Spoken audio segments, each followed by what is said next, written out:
Earth him. Listen, boy, I don't care what you say and all the bullshit that he said, she said. All I care is about you waking up. If you don't, you gon' get hurt, him, you need that. Let the 5G spread, and you gon' see there's a bunch of pissed off and stressed Americans.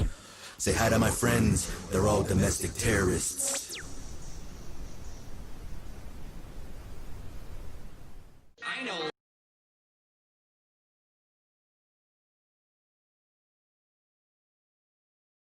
Your raps, I do not care about this track. I do not care, I guess I am rare. Yes, I hear the trash. Take it out back. Oh, you can't hear it, you must have your ear to the cash. I'm itching a spaz. I do not hack, but yes, I'm still with the mask. Snatch a beat right out the mainstream real quick. Fuck around, yeah, we gon' remix it. We got you spinning and now you dizzy. You looking like Disney, seeing sixes. All these agendas and all these false flags. How many times till the kill gets familiar? Yeah, oh man. Okay, Diet Woke for sure. There we go. How's it sounding? Let's see. Probably gonna sound super loud, and I spelled sounding wrong. Off to a great start. It's fucked up. Perfect. That's how we start our shows. Yeah, let's go. Let's go. We win these. What? Why would he say it like that? Right. All right. Well, we got one person in chat that works for me. It's our buddy Time Traveler himself. Now, Word. Everybody, Mr. Matty Moses, as you know, today I get to interview Steve Grant. He's Holisitc Health Coach. He's team leader for Silent Voices of Miami. Let me get that right. And activist when it comes to GMO-Free Florida, Stop 5G Florida. And, man, I feel like I could probably just keep going. I'm involved in a very, like a plethora of different activist groups in and out throughout different years, honestly. You know what I'm saying? But I guess just to crunch it all down, I mean, yeah, I guess hip-hop artist, speaker, activist at this point, just like those are the three main things really, because I've just been so all over the place lately as of late that yeah. I've been taking a lot of time curating what I'm really going to be relaunching myself as, to be honest with you. Okay. No, I think that's really great. And that's one thing I did notice because like we talked a little bit earlier, I was coming across your music and finding the other people, whether, you know, Diesel Automatic and so on, and following and liking and try to find all your socials, you know, and just see what you're up to. And then, yeah, you did, it just seemed like you're posting a lot more, especially on Instagram, you know, and Facebook, right? You're hitting it. Those are the two, those are the little Zionist platforms that I'm shooting out right now as of late because, well, I guess I'll get into more of what I'm going to be doing. You know, basically coming off of oh wait, sorry. No, it's all good. You there? I like that logo right, there. yeah. That's slick. Yeah, I know, we're good. Okay, yeah. No, when I'm trying to be coming off of social media, or if not coming off of it, the type of activity that's going to be on it is just going to be very limited and very selective, while everything else is going to be in a different internet website portal. You know what I'm saying? Okay. So, yeah. No, I'll talk about that more later. Yeah. That's perfect. That's the currently operation mission that I'm currently on right now. Yeah. Okay. So, no, that's awesome. I think that is big. I think a lot of platforms, you know, just to kind of sum that up, are almost pushing us off of it. It's hard to grow organically, so to speak, you know, with the suppression. But and like you said, we'll dive into that for sure. I'm really excited. Yeah. So, you know, as you know, the channel is really big on music and the music matters, and trying to dig a little bit deeper and through conscious hip hop and reinventing or, you know, re-imaging what conscious hip hop means. So like one thing I saw is, did you get your start in 2011? I was kind of going over, or you know, can you set us up to like what got you into conscious hip hop? Did you know right away? Were you ever, you know, and how old were you? And then where did it go? Did you just know? Right. What compelled you to take this path when it comes to music? Yeah. No, excellent question. Always. The hip hop influence has definitely been on to me since, I'm born in 82. I'm 38. So I grew up in the beginning of it.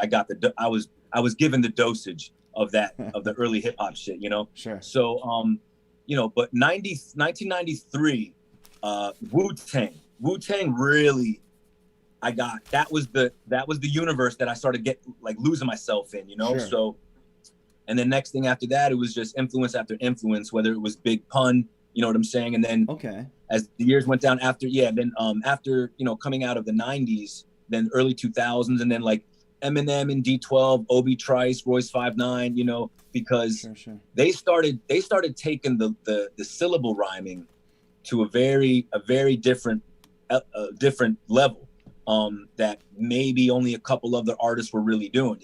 I didn't hear no one else really, like when I was studying it, like the lyricism and how the bars were intricate. Like Tech Nine was the only other artist that I knew that was intricate with the syllables like that, you know.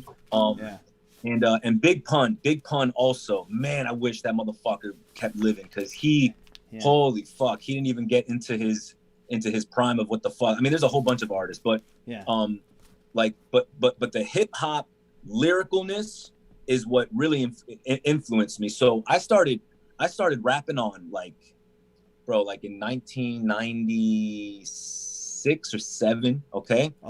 I started. This is like, okay, like, all right, kids today don't understand this type of shit. All right, like I had to get a boombox, old ass regular boombox. Sure. That has 3 little holes in the top of it, and the 3 little holes is a microphone. It's a mic. So you press play and record to record your voice, okay, on the tape. So I had set that one up, and then I set another boombox up that played instrumentals. So I'm playing the instrumental, then I'm hitting record, and I'm leaning over and I'm rapping like that. That's the world I come from. Okay, making my rap with that. Right? Oh my gosh. Fast forward, So that's like a whole conversation in itself. But but fast forward, so I was always like witty with my lyrics and creative, and you know, but it was mostly just like almost like movies, comics, supernatural powers, horror, what's it called? Horrorcore type of rap. You know what I'm saying? A little bit, you know. But anyway, it wasn't until like 2011, like 2010, I started waking up a little bit. Okay. Not huge, but like 2010, I was just leaving working in the nightclub business down in Miami. Okay. Basically South Beach, right? So you could just imagine the culture that was in my mind, right? Sure. But when I left the nightclub and I ended up isolating myself in my room, I actually went through. I was actually depressed and started just reading books that I had, and that combined with, I guess, Ancient Aliens season 1 was going on at the time. Sure. Okay, like those 2 things, kind of whatever. But it kicked off my dive into the rabbit hole, you know. And let's just be clear, the real original rabbit hole, not this confusing nonsense that's out and about today, mostly on social media, that's got people in the wrong places. Okay. Yeah. But yeah, so it wasn't until like when I started waking up and shit, and then I started learning about the GMOs, and then that's when I started flipping the fuck out, because I came from understanding, you know, some of the ancient civilizations, lost hidden cultures and hidden you know, species or whatever, and what their knowledge was, and almost like otherworldly knowledge, and then bridge that all the way into GMOs. And all the conspiracy shit in between that is what I was going through. So I was like, all right, you know what? Up until that point, like this was now 2011 now. Around 2011. Yeah. My bad. Around the end of 2012. My bad. Around the end of 2012. Okay. Because I remember now. Yeah. Because that's when I released Concentration Camp. Okay. That was when I released Concentration Camp. Yeah. Because 2011, I was still like watching 9-hour seminars of David Icke and watching Credo Mutwa DVDs and Al Balik Montauk Project and going down all that whatever. Yes. Okay, so sure. So but in 2012 I was that was the moment I was like, yo, all right, I'm gonna fucking do something with my music towards this specific thing this time. And I actually, for the first time ever, instead of talking about just crazy lyrical, awesome, psychological, witty, dope lyrics, it was actually with a meaningful message and a purpose. Because also my own spirit was kind of like vibrating differently. Okay. You know what I'm saying? Or, you know, my being, I should say, so to speak. Sure. And that kicked off. That was when it just that was it. After Concentration Camp, it just became an avalanche in all directions, with connecting with people, working with other musicians and artists. My presence on the internet grew, my YouTube blew. No, that's so cool too. And you mentioned that about collaborations. So was that from in-person activism, or was this mostly online? Both, bro. Both. Okay. It was both, yeah. Yeah. And that's the beauty of this network now, and I'm really not big with the labeling and shit and categorizing, because I'll be real with you, bro. Like back in the day, like maybe around 2011, 12, 2013, mm-hmm. you could call it the truth community. Yeah. And it was the truth community, and that was it. Now it's in the pot right now, you know. But it is what it is now, and what it was before is no longer. And I think that you know, I come from that last cutoff of those types of movements. You know what I'm saying? Yeah. The Anonymous Collective being one of them. You know, the unfiltered, uncorrupted Anonymous Collective, I should say. Sure. You know? Sure. And that's what it was. That's when I met PTP. I met Vinny at the Million Mask March. You know what I'm saying? Like Diesel Automatic. Yo, shout out to Diesel. Shout out to Vinny. You know what I'm saying? Shout out to both. And those are my homies. Diesel, never met Diesel in my fucking life physically. Okay. Spoke to him a bunch of times. So many times I've spoken to him. Yeah. We've done video chats, and we've done a bunch of songs together. I don't even know how many songs I've got with him.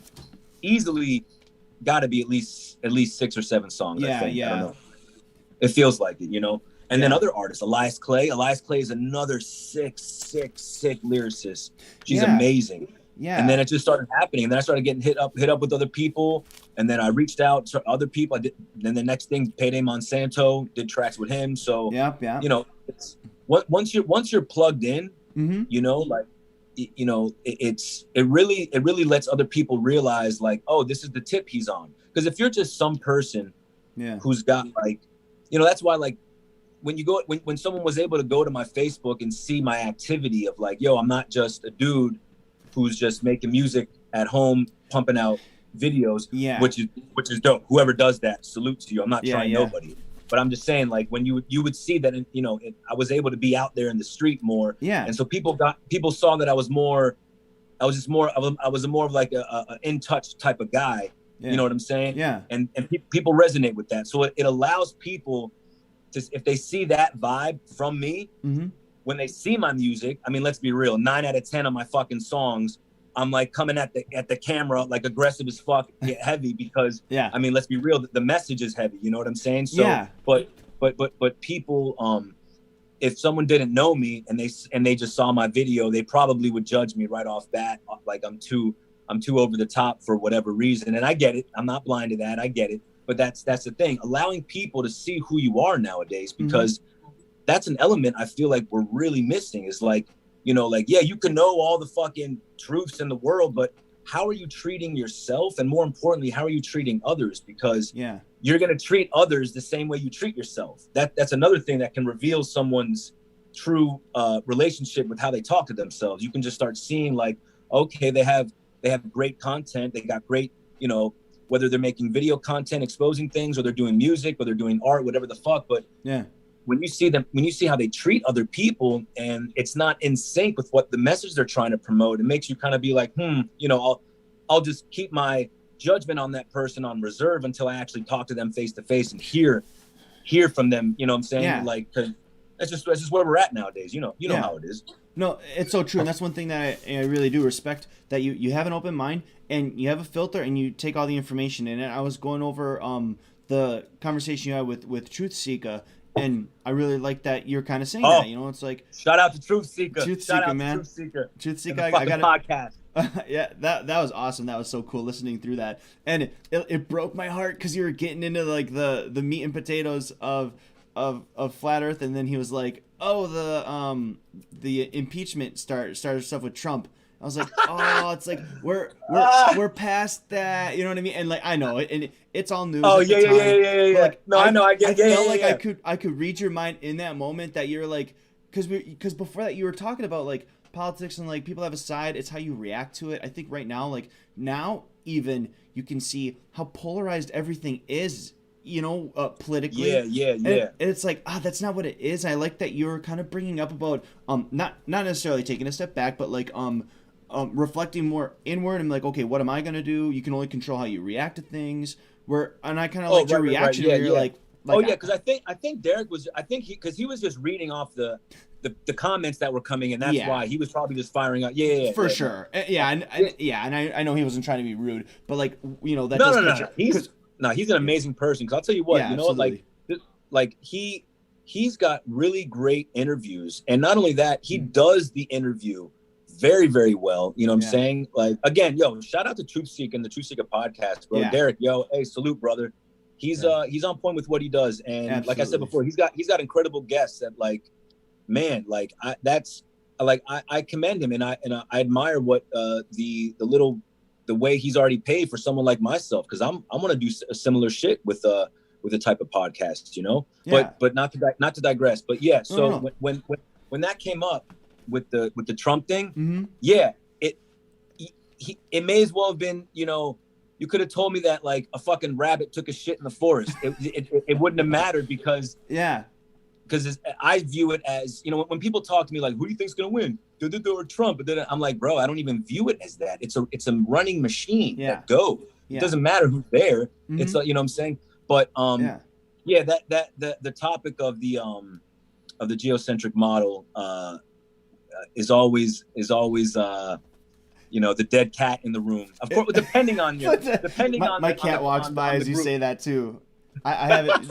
It didn't hear you say that. My cat's feelings aren't hurt, but right. You picked up on the cat going through. No, and I said flat out. I like how you were saying too. It's about, you know, the Earth, or looking into those different things, and it's asking the questions. I wasn't gonna try and bring it up for this interview because like sometimes it can take away from it, which is also a shame. But no, I thought that was so cool because I heard your line in Diet Woke where, you know, like you had that little ad lib of, you know, NASA images. You know, we don't fuck with no fake shit. Nah, NASA images is like, okay, like where's he going with this? And then you had the other line too. You know, throw the curve at him, so I had to flat earth him and stuff. It's like, okay, so I wasn't sure what that meant entirely, but no, that's why to go back, that I really like that you have this filter. You can listen to all that information. You mentioned Eric Dubé.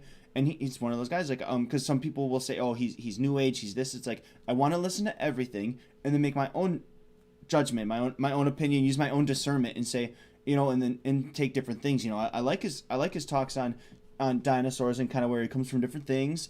And I just have an open mind. You know, it's like it's not a hill I'm gonna die on, but you know, dinosaurs or dragons or those things. But I like to take that information in, and it does make me question it from different things. You know, and that's one thing I really picked up on your conversation with Truth Seeker too, and that's the production quality. He does awesome, like you said, awesome interviews with these different people. He's shown me so many different people. I was pumped when I saw that you were on his show. I was like, oh my gosh, like. And then I saw it was 3 hours long. I was like, well, I don't even know is he gonna want to interview me? Like, what are we gonna talk about? We went in, bro. We went all over the place. I'm so glad he did that. I'm so glad he did. You know, if he's watching this, yo, man, I'm happy to. You know, I may as well just hit him up. I'll just be like, yo, I'm down to come back on the show again. Whenever you're ready, brother, you know, because that's like, you know, just to add to kind of what you were saying before, is like, that's, I've been at this, man, like I've been at this going hard in this, you know, like true activism, when it's your lifestyle. It's not protesting in the street. There's activism, there's being an activist, which it's your lifestyle, and then there's protesting in the street. You could be both. But you can't, you know, like if you're only just protesting in the street, then that's it. That's all you're doing. You know what I'm saying? Which has its one element of importance. Yeah. However, the mind, you know what I'm saying? Our mind is like, that's why I was saying, I'm like, don't even call it research flat Earth. This should just be called research the Earth. You know what I'm saying? Totally. Because Oh, go ahead. No, just or like you know, look deeper into NASA. You know, I like, you know, with all the memes that people crank out, but it's like, you know, the joke, right? Like a Nazi, a Scientologist, and all these people, you know, walk into a bar and then create NASA, things like that. You know, it's like, I never thought of it like that, you know, putting it into perspective, kind of things that we would just take for granted. It's like, well, yeah, the government, oh, why would the government lie? Oh, I guess they do lie. Oh, but they wouldn't lie about this one, you know, that you pick that one thing that kind of... The elephant in the room type of situation. Yeah, absolutely. To live it. You know, and that's one thing I like that you said about activist and living it, because, you know, you have this one moment to shine and you can make an impact where people going through is like, you know, what do they mean about 5G? What do they mean about GMOs? Like what is there? And then they might look into it, or they might that might be the breadcrumb, right? That takes them somewhere. It can be different for everyone too. You know, we mentioned the rabbit hole and the one nowadays too, which I do want to actually talk about. Probably in like a couple more. We'll get there. I know we will. We'll get to that point. Yeah, no, we're good. We're chilling. We're chilling. We're good. We're okay. Good. Go ahead. Are you okay? I thought that was gonna be straight apple cider vinegar, man. This is not straight apple cider vinegar.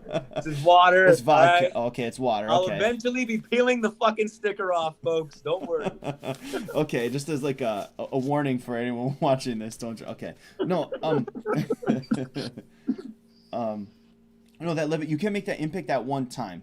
But that was, you know, one thing I kind of brought up with BLM was that it was like 4 years, you know, and people were showing like when it was trending and when it was peaking is like 4 years, like, you know, and not, so that's the thing. It's not that it isn't an issue for some people or they don't have a statement to make, but it's like, are you making it the one time? And that's where people start to get frustrated, where it's like, well, what about all these other incidents, you know, that, you know, are you going to speak up on that? And that's what I feel like with you're saying is live it. If you're you know, that part of being an activist is living it day to day. What am I doing with my lifestyle? Now, what I'll say too, one thing I've noticed, I'm trying to be more aware of it, and I'm not perfect. I have like a monster rehab just sitting off camera. I'll just keep hidden. So, but I am trying to make those changes. Like whole food, plant-based, different things like that. Those steps. Was beautiful. Oh, thank you. And it's from inspiration from guys like you and Diesel Automatic. He's got that big vegans, right? He's yeah. And him, I think Polar the White is also. Bro, he's vegan. Out there. Diesel's out in some of those videos. Diesel's out there eating some banging looking shit, bro. Yeah, I mean, he's out there, man. Yeah, bro. He's wild. Real. Yo, shout out to Polar too, man. Shout out to Polar, man. Yeah, Polar the White for sure.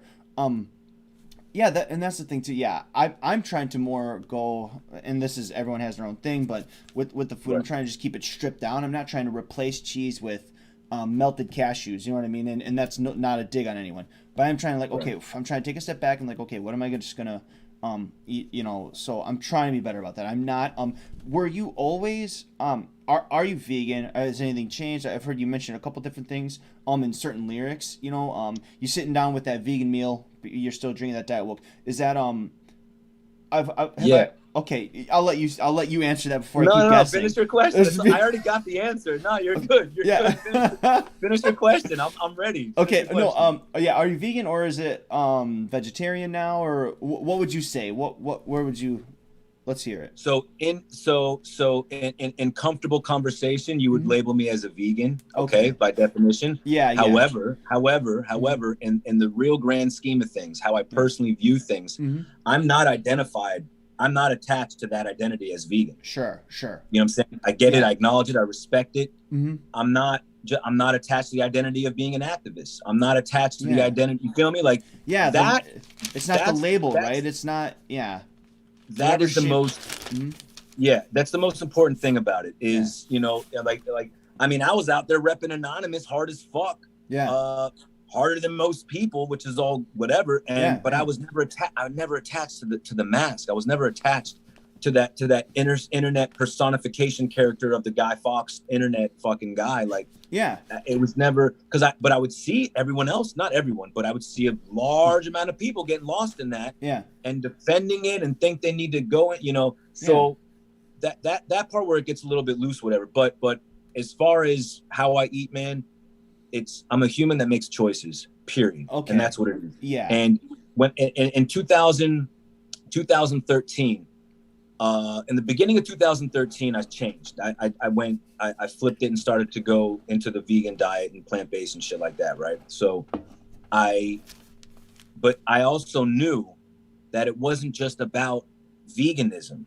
Sure. That's an element that I fucked with, But there's the bigger thing. That's why in Greeting Citizens, I'm like, we are the peacekeepers, but still fight for freedom. We are the meat eaters, but still fight for vegans. So like, if you're a vegan on the outside, you're gonna be like, I don't understand it, but that's what that means. You know what I'm saying? Like, yo, you're still right now today. Vegans are still, even though the vegans that want a vegan future, they're still participating and living together with meat eaters. We're still reliant on one another. There's still a bond. There's still a human, you know. And again, vegan, meat eater, it's label shit. Right. You know, and like, since we're talking about it, I may as well bring it up. Like, so you have both sides. But here's an interesting perspective, right? Okay. Both sides, for the most part, I'm generalizing here, but both sides will say, vegan side will say, oh, meat eating, that's the NWO diet.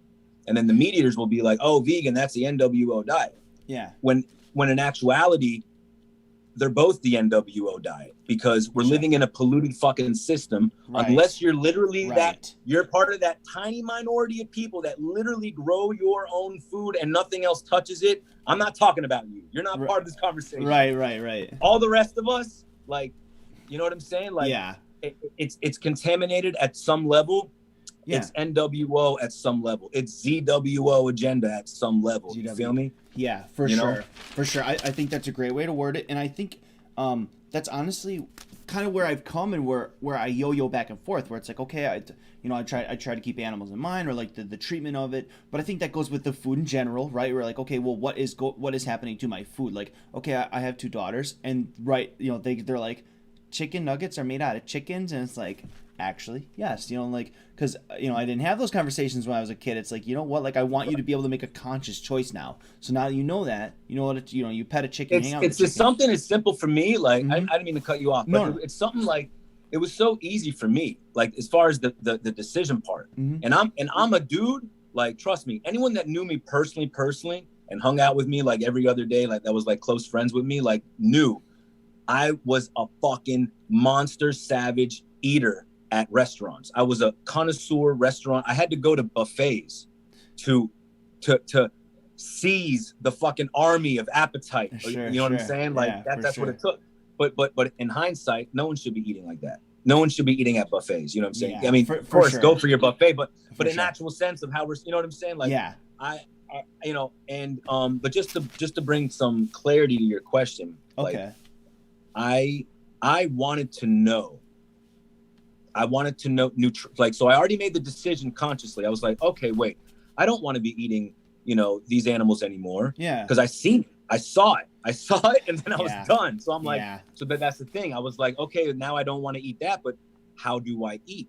So I landed, when I left the nightclub industry in 2011-ish, 2010, whatever, around 2011, I stumbled when I started learning about how they control us with food, and I learned what GMOs were, and then I flipped my shit. I learned what the GMOs were, and I was like, what the fuck? Yeah. And then I started learning what nutrition was. Okay. And I started getting basic things back into my body. So like, I had a problem with my knees that I had since I was like 8 years old. Yeah. And when I was like 28, 29, when I discovered this, when I started putting magnesium in my body. So from 8 years old to like 20 years of having a problem disappeared in 3 days. See, I was like, wait a minute. Whoa. All right. There's magic here. Yeah. And then and then I was like, all right, but now if I'm going to do the plant-based thing, let me do this right. So then I went and got certified from Vegetarian Health Institute. And then I got certified from the Cornell University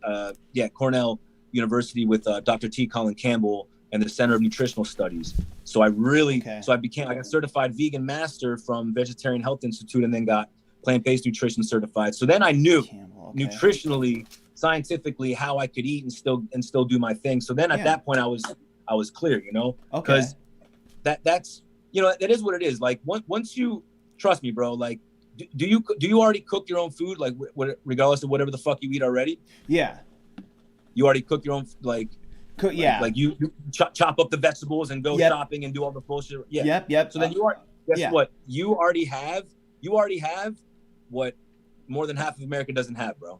Which is that capacity. Bro, we all grew up from just paying the restaurants to cook for us and getting quick things and snacks and 7-Elevens and things and like, oh, let me get your leftovers. Are you going to eat that? Let me da-da-da. Oh, I'll eat that later. Leftovers, da-da-da. Like, that's not a diet, dude. I mean, it's a diet, but that's not what, you know what I'm saying? Like, it's not going to, because it's all about vibration, you know? Like, I'll say this one last thing is that like potatoes, for example, potatoes and root vegetables carry a grounding energy. Okay. That's why they're in the ground. They're rooted. You feel me? Sure. Things that are growing upwards, more like, you know, celery and lettuce, you know, it's upwards. These are more an upwards type of energy, a heightened energy. So it's lighter. Okay. So there are energy systems in our food. Sure. You know, we come from just like, oh, this color looks great. I eat it because it's a bright color and like whatever. Like, sure. But when we look and think about it from an energetics perspective, you know, like that's why trying to get something right off the tree, if you're able to, if you live in that environment, go for it. You know, sure. Otherwise, you know, like, because I mean, I used to get these organic apples from this company, and then I found out that the apples that I was getting, even though they were organic, they were I forgot the name of the term, but it's something like, it's like they're like frozen in a special way for like 2 years. Okay.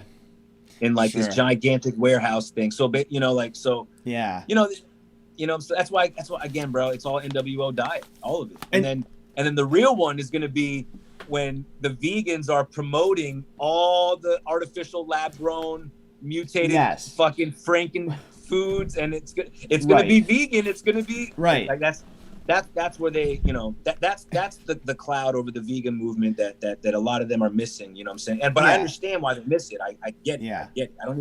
I don't hold that against them. I understand. Right. And it's not a knock, it's not a dig, but that was one thing I noticed too. It's like, I'm not leaving what would be, you know, fake food, Oreo cookies and so on for a vegan, which I guess Oreo cookies are vegan, but like a vegan version of, like, that's why I made the thing about like the, you know, fake cheese, I don't want that. It's like, then I'm just going to have a sweet potato, avocado, a little bit of like some kind of salsa with, you know, I'm trying to do less sugar. That was one thing. So I had inverse psoriasis, and I looked up, like, you know, it was kind of an issue for a little bit, you know, like I hadn't had it for the longest time. And that was one of the things, was cutting out meat proteins, or less meat proteins. And then I saw that documentary, or the video, Forks Over Knives, and that kind of it helped reinforce some of the like animal proteins, and it was a big study that they had done in certain areas of China and so on, and that helped. Before that, well, I'll tell you this. Yeah. One thing to keep in mind, and I'll just because I, like, regardless of what you're eating, right? Like, be super mindful of how you use the oils. Okay. Yeah, be super mindful of how you oil. Like when, like you want to because like even if olive oil, like try to use less oil and try to spread it as much as you can. Yeah. The less oil, the better. That it's a very, very high high inflammatory. It's a concentration of omega-6s. So it's omega-6 is a healthy fat only in a certain amount. You want a ratio. You want omega-3 and omega-6. Okay. So you want your omega-3 at like a number 3, and you want your omega-6 at like a 1. So you want a 3-to-1 ratio. Yeah. So like, just to put it into perspective, if your omega-6 is at like a number 7 on the ratio, number 7 already puts you in risk of like cancerous risk. Sure. And if you think about canola oil, which is basically it's rapeseed oil grown in Canada, and it's something that we don't even need to be eating and processing in our body. Sure. And when canola oil, just to put in perspective, right? Like olive oil is at like, I think, a 6. Okay. All right. So you're just under the 7. You're okay. Canola oil, which is in all restaurant foods. Yeah. It's from what I remember on the scale, it starts at 275. Do you see what I'm saying? Like, I shouldn't laugh at that, but dude, that's nuts. No, I know. You can only laugh at it. There's no other way your brain's gonna take. Like, bro, it's right. You need some form of coping. Yeah, bro, it's for real. We don't think about this shit, man. I never thought about it either. I used to pour oil over everything. Right. everything. So well, and that was, yeah, man. So that was one thing. Okay, and that's funny that you bring that up and that you explain it thoroughly. Thank you so much, because it was a question I didn't know I had. Because okay, so I noticed it. I'm in like a whole food plant-based subreddit. I just follow it, tips, and they'll say like how they made it, this no oil, no this. And I even asked my wife, I'm like, why do you think they're saying no oils, or what is it about the no oils? And like, I mean, I just haven't been using them, but having you explain it like that, like I can't. We switched to avocado oil, just like that's kind of like through word of mouth, like someone's Right. mom, someone's aunt is like, hey, avocado oil is better. We switched to this. You get a huge tub from Costco, so Yeah. but even then, I stopped. Like with my sweet potato, I just bake, I just have it. I just have my sweet potato. That's it. No oil, no anything. I was, and then I noticed the whole food plant-based was just like no oil, no this. I'm like, well, there must be a reason why I kind of switched off of it. And thank you for explaining it so much. Now, No. And look, guess what? That's how that shit starts, bro. You just having that weird little, that inquisitiveness about the food, homie. I'm telling you, that right there puts you ahead of half the country. I'm telling you, man.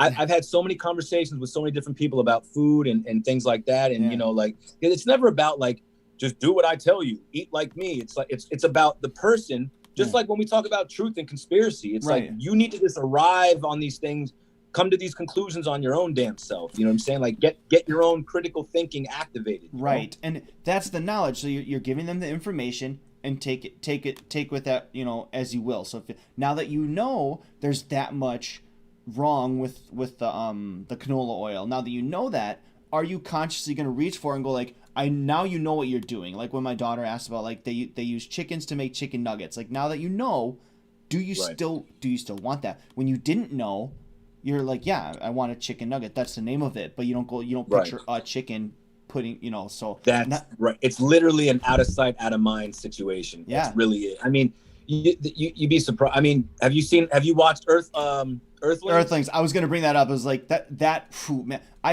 as soon as they showed the subtitle for like, was it like cutting the teeth for the pig? Like cutting the teeth, I stopped it. I paused it. I'm like, I was at work. Okay, off the record. I had some time, right, and I was watching off the record for people that watch this.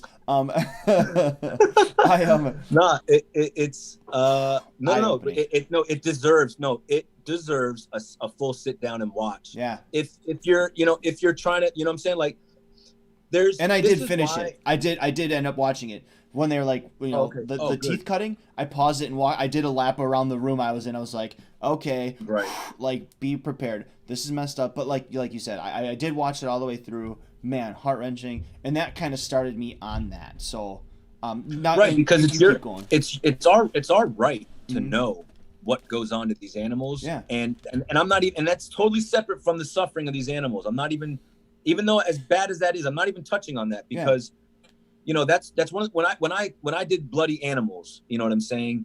Like, I purposely did not. There's the word vegan is nowhere in that song on purpose. Yeah. Yeah. Because guess what, man? It ain't about being vegan. Sure. That's what's crazy. Yeah. A lot of vegans would probably look at me right now and be like, what the fuck did you just say? Yeah. It's not. It's about having it click in your mind and you just making that choice.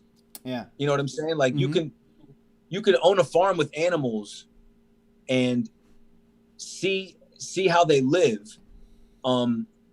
And still go buy whatchamacallit at the store. You know what I'm saying? Yeah, ground beef or whatever. Package whatever the fuck. Yeah.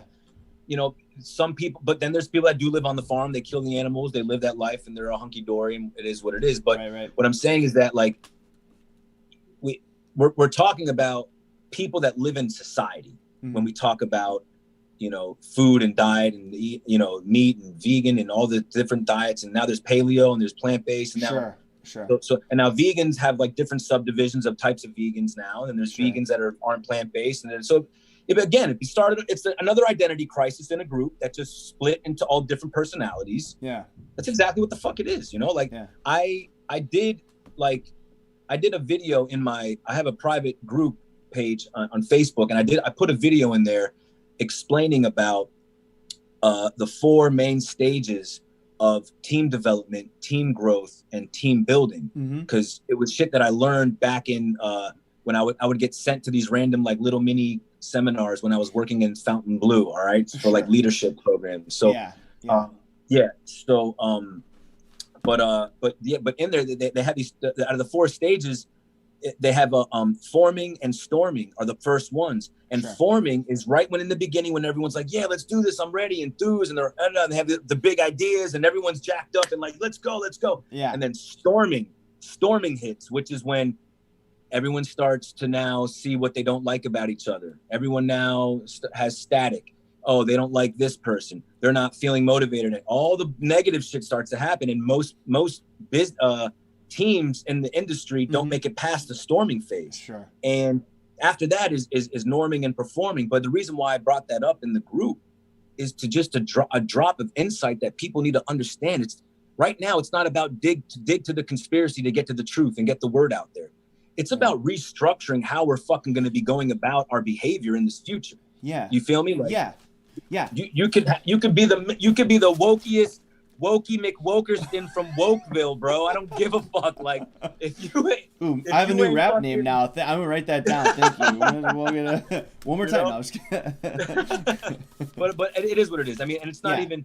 I use the vegan movement and the group as a reference because you just brought that up. But it's really any of these groups. It's really any of it. Could be. You can jump in any of these groups. Yeah, I'll ask one question, but I do want to touch on that some more. So one of the memes, one of the images, one of the things I see information out there is that if on the produce, the sticker, if it starts with a 4 or a 9, that it's genetically modified. Is that true? From what you understand? Can you elaborate on that? Sure. Yeah. So by the regulation protocols, because we're always stuck in that, right? So organic is 9, and GMO would actually be considered 8, starting with the number 8, and conventional is what you're talking about, has only 4 numbers. So the conventional starts with either the number 4 or literally only 4 numbers, and on that's the PLU number. So conventional is actually not genetically modified.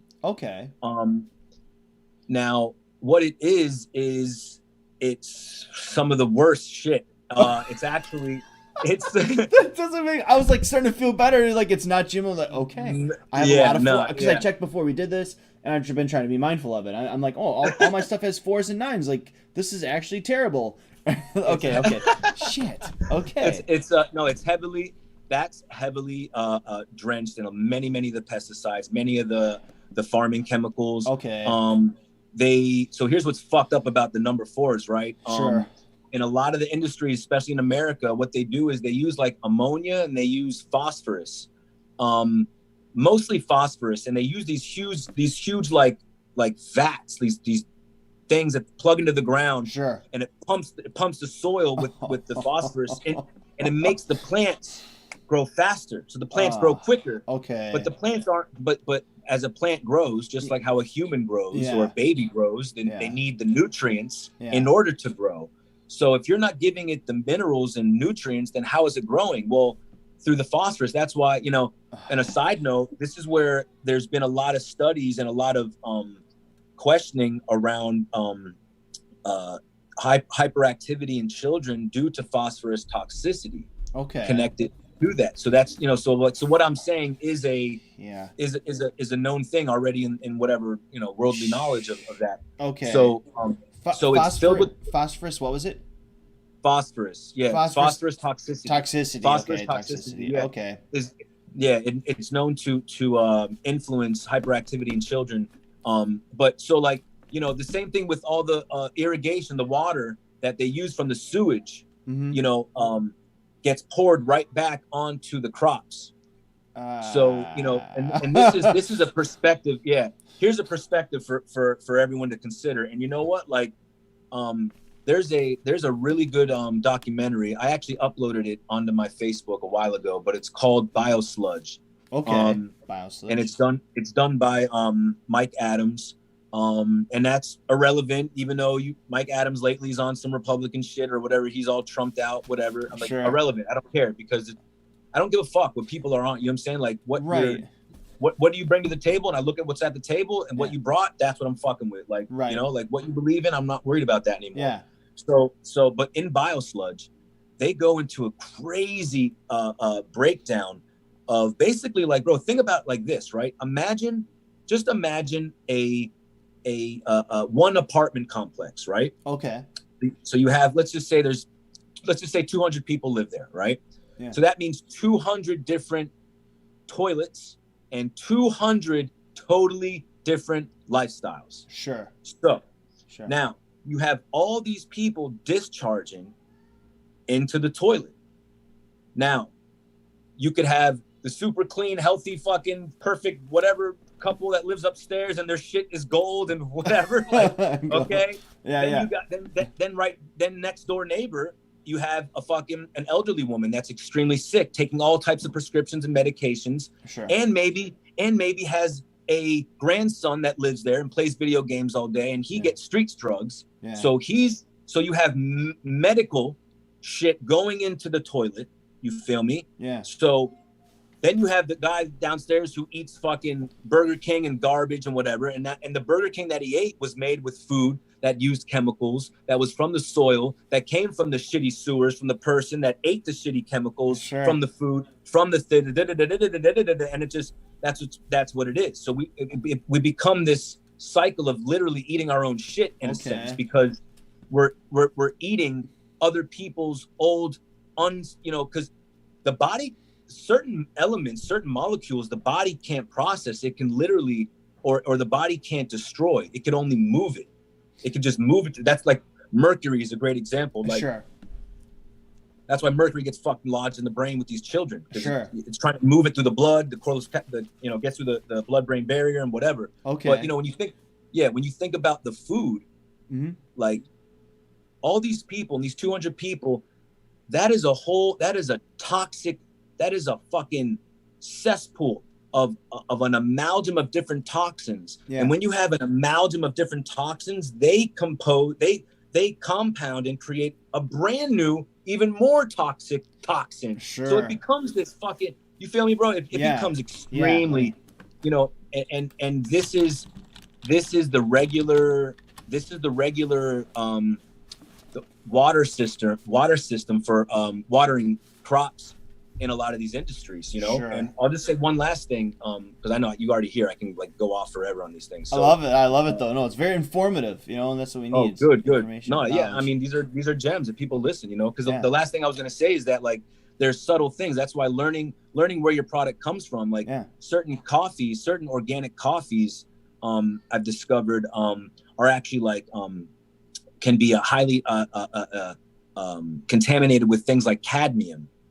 And cadmium on coffee, it makes someone wonder, because cadmium, the cadmium that's over contaminated on the coffee beans crops is from the coffee beans being planted next to a highway. And every time you pump your brakes, you release cadmium. So that's all coming from pollution from cars, is caking up onto the crops, getting into the crops, being broken down, processed, distributed, packaged, opened up to a person at home. They can test it and see that the cadmium went through all that shit and makes it into your body. You feel me? So and that's just one. That's cadmium by itself. Who knows what the plethora is? That's why, bro, like having the knowledge and being composed about it is where you want to be. Having the knowledge and freaking out about it is not where people want to be. You know what I'm saying? Like that's why, like the 5G tower thing, when people are like, if you let the appearance of 5G towers make you feel like you're a victim and make you feel like you're out of control and make you feel, that's where you got to be fucking careful as fuck. Yes. Reharmonize your mind and get back, because that shit doesn't phase you at that level. You know what I'm saying?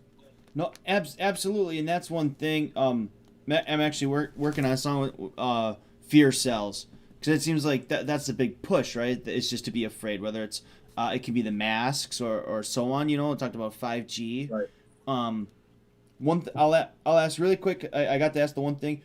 Intermittent fasting. Are you it's being more out there.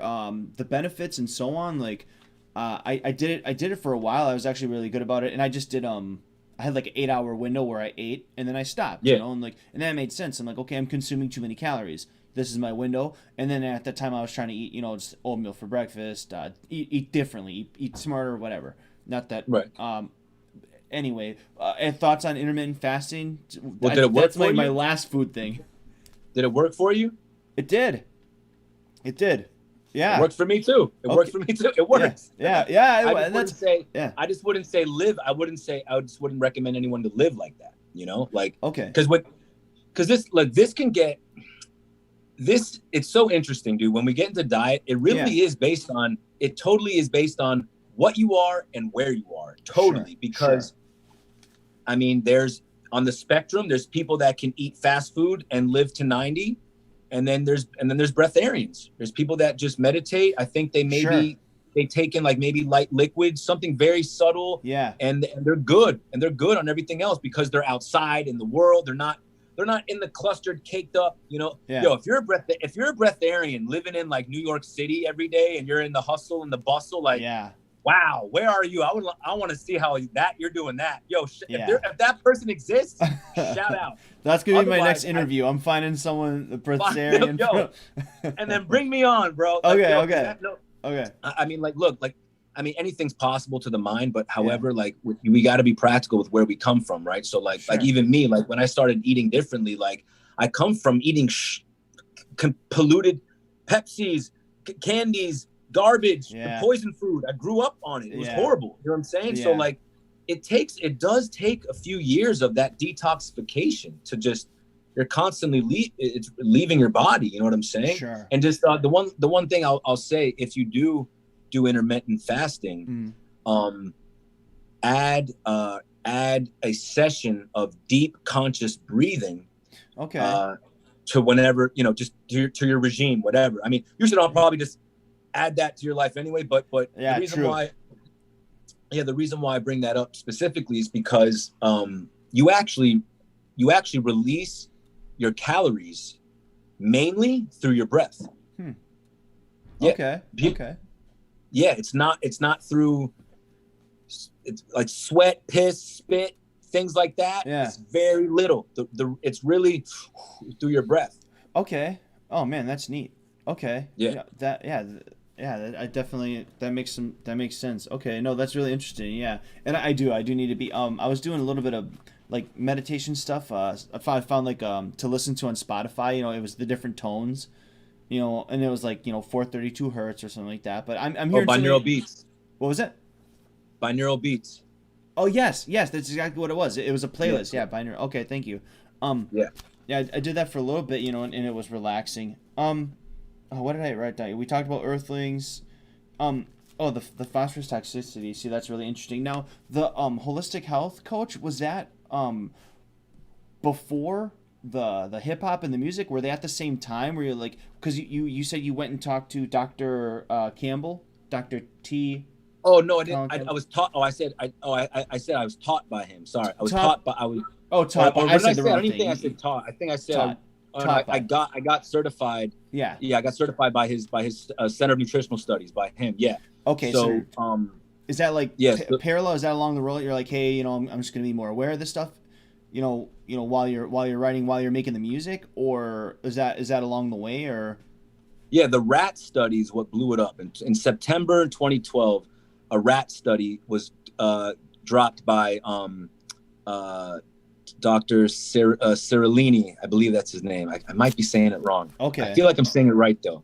I feel like I'm saying it right. I could be saying it wrong now that I'm thinking about it. But anyway, but he talks about rats. Let me see. Yeah. He got no. He's actually. I should know his fucking damn name because he's a strong, important person that people should know actually. But regardless, I mean, you just look up GMO rat study, you'll find him. He was taken to court. He was taken to court numerous times, trying to be exposed as fraud for faking the study. He proved that exposure to Roundup pesticide and being fed genetically engineered soy and genetically modified corn affects rats big time. Cancer, obesity, kidney failure, infertility, brain damage. So, but that study came out in September 2012, and that kicked off the GMO shit for me big time. And that's also why now that we're talking about this, I might like make a little post about it, which is basically like in Greeting Citizens, bro. Oh shit. Oh, okay. That was my end. Oh. in Greeting Citizens, no, my foot hit this. I did that. Well, whatever. All right. Okay. In Greeting Citizens, which I wrote in like very top of 2013, I wrote Greeting Citizens.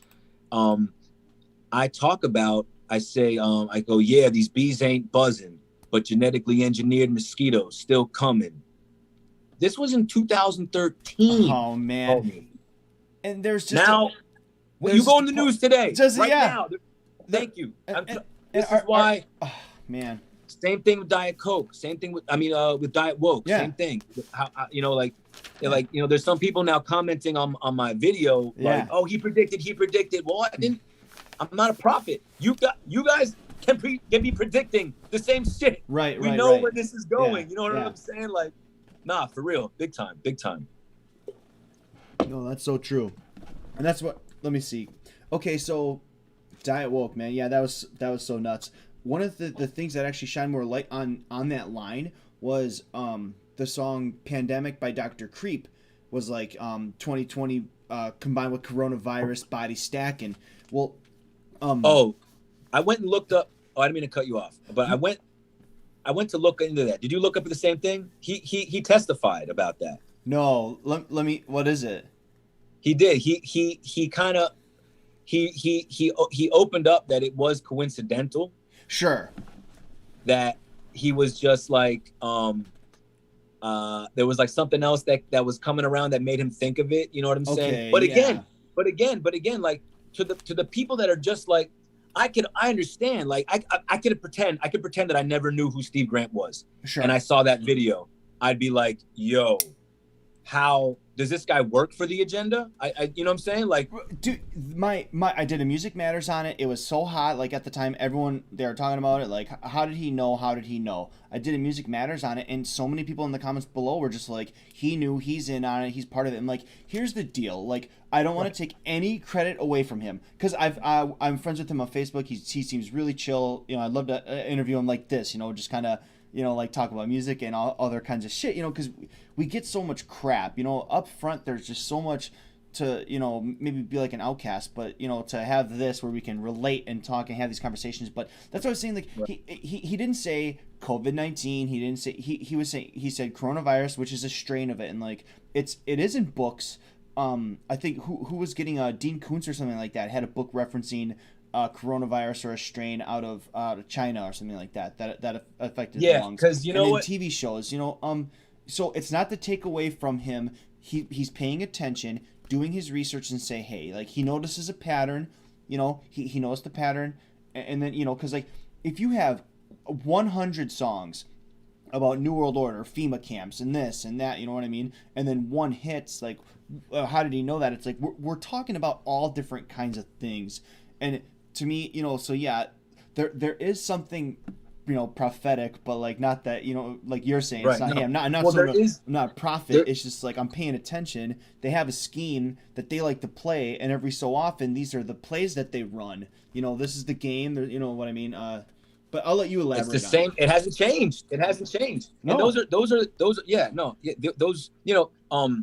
I can totally relate and understand why they would say that. That's why I said what I just said. Like, yo, you think that he's in on it. Like, yeah. But there is this new wave of younger people, and not making shit about age, but I'm just being real. Like, there is this new wave of younger people that are just being exposed to all this stuff, and they're not getting spoon-fed the original initiation to the conspiracy. They're jumping into the random deep ends. It's like a kid who never swam before is jumping in the deep end. And you're like, bro, you got to start go walk down the steps and learn in the shallow end and make your way. Otherwise, it's not going to make sense. Yes. Which, and you get caught in this it's this, it's like this controlled opposition phobia, or this like this shilochondriac. I don't know. I'm making these words up as I'm just saying.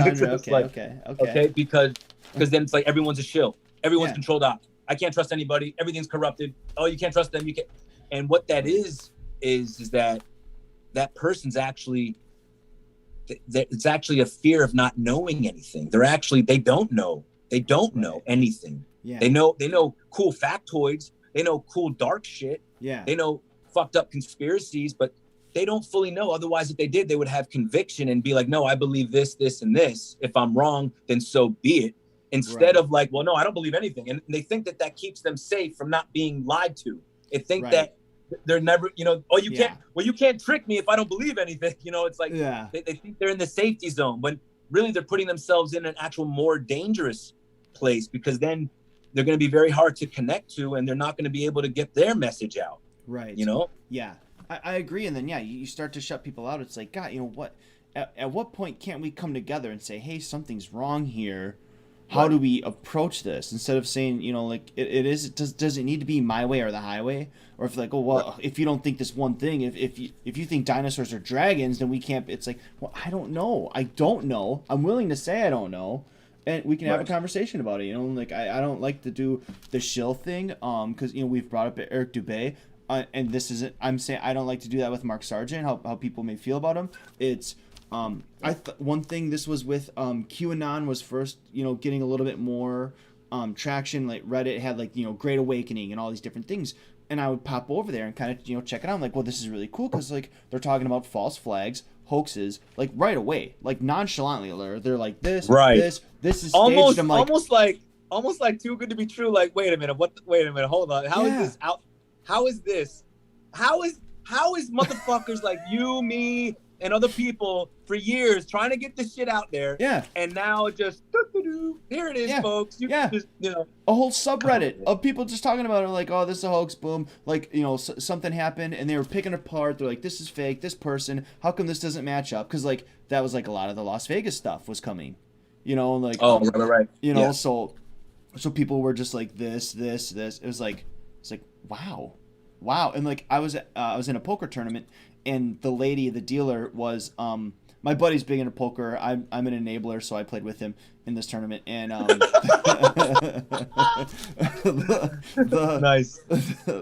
dealer's from Vegas, and like, it's a whole thing. I had one of my T-shirts on. It's my buddy made it for me. It was Who Am I? One of the T-shirts, one of the album projects that I made. And he had it made for me. I wore it, and he wore a T-shirt that was like "Men on the Moon?" ? And it's like me. And then she's like, "Oh, you're in a conspiracy." He's like, "What do you think with all the Las Vegas stuff?" And like the way the speed of the game, we didn't really get to go into it, but I was kind of like, I don't know. There's a lot of questions to be asked. And she's like, "Yeah, something's kind of fishy." And she was from Vegas saying that. So like, as we were talking about like mainstream or like these subreddits and stuff like that. So it was really neat, but yeah, it was so weird. But it's like because it's. Here's the thing. Here's how I look at it. And I think I might have even, now that I'm thinking about it, I think I mentioned this on the interview with Derek on Truth Seeker shit, which was, flat earth, geocentric model, whatever it's being called right now. It's just the beginning. It's just the beginning. Yeah. Like, bro, it's like, we just figured it out. That if you're in the handful of people in the last 8 years, you just figured it out. You know what I'm saying? Like, it's if you're in those handful of people that have known this for longer than that, well, hey, fucking kudos to you and respect for just gritting the grind while all of us catch up. But but the thing is that like that's the thing, we're in the information age, and the controllers that run the entire social engineering program amongst all of us, they know that, so they know like here's the thing. When I knew that the flat earth thing was deserved attention when I saw how it was being hijacked by mainstream. When I saw that happen, that's when I knew, because that's every movement, even the vegan movement at its original core had a pure raw essence to it at its core. And then just like everything else, anonymous also. And I could be naming groups even before I was an activist. Before, it's always been, like they hijack it. Once Yeah. it's grassroots, they hijack it, and then it's no longer yours, and that's it. But so same thing with with the geocentric model. Like, that's just where we're at. Like, none of us still know what's with the ice wall shit. None of us still know. Like, there's still so many we don't knows yet. And you know what? Like, there's this one aspect to it that I feel, you know, and I'm open to maybe changing my mind later in the future about this. But for right now, I feel like there's just supposed to be this level of wonderment, bro. We're not supposed to know. Yeah, I could see that. I feel like the absolute or the knowing would almost break it. If what was the movie too? I think it was Ricky Gervais where it was something where like people knew like heaven was real, so like so many people were killing themselves. They're like, I'm going to a better place, and like I forgot what it was, you know. I'm mixing it up with the other. I'm mixing it up with another movie where he's reading people's minds or something. And they can't lie. So like Julie. Oh my God! Yeah. He talks to the girl. Yeah. He dates the chick. Yeah. What is her name? And she was in Daredevil, which is funny because she plays Elektra in Daredevil.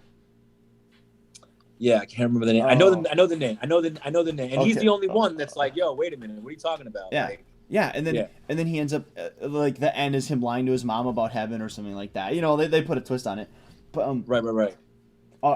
Props for the Marvel line in Diet Woke as well too. Saying that I'm the devil, but I don't see no Matt Murdock, so I gotta give you that. I love that. That's sneaky. That's heavy. Good. I mean, you know, it's dope. Because I throw shit in there like that. Like, I try to make it almost all my songs have at least one like comic book reference. Sure. In there somewhere. It's hidden. Sometimes it's hidden. Some of them are more obvious than others, but others are hidden. But that one was heavy as fuck. That one just flowed out. That one just landed right. I was like, yo, I'm writing this perfect. That was awesome, man. That so okay, we made it back to music. Are you listening to any music now? I find myself like sometimes I go to a comfort zone because I don't want to copy or be too influenced by other people's music. So like I'll listen to like Days of the New, Alice in Chains, you know what I mean? Like something that that's kind of like I'm familiar with and can just kind of are you listening to anything now? I was gonna go through each one, like music or podcasts and books, like a book that you recommend, like, you know. Oh wow, a couple different things. Like, yeah. Oh shit, yeah. So interesting, right? Music has been I've had a very different and new relationship with music over the past handful of years. I will say that, like, because growing up, I was listening to everything. Everybody wanted to listen, like, you know, or particularly hip hop shit. But like, you know, but I was into like heavy shit, like whether it was Pantera or Slipknot or like actually really heavy shit like Cannibal Corpse. Sure. Okay, so you know, shit like that, where it's not even music, it's just and you're just like, I don't know why we like that, but what the raw emotion. My wife doesn't get it. She'd be like, this is scary, like, why are you listening to this? Like, I'll play like deathcore and stuff like that sometimes. Or like well, you know what I think it is? I think it's a resonance to whatever our shadow aspect is. You feel me? Like that's how I think about it, man. You know, like, and everyone's pitch is kind of a little bit different, you know, like, so, but man, so lately, what I actually don't listen to really any artists. It's crazy. It's crazy. Like if there's a new release from someone that I fuck with, you know what I'm saying, I'll check it out, like, you know, and if it's some of the more if it's some of like the truther artists, like if Payday Monsanto releases something, you know, Diesel drops something, you know, like someone that's in that circle. Beast 1333, he's another nasty one. Okay. Beast is nasty. But like no one really, like, here's the thing, like I learn and I study someone like Royce 5'9".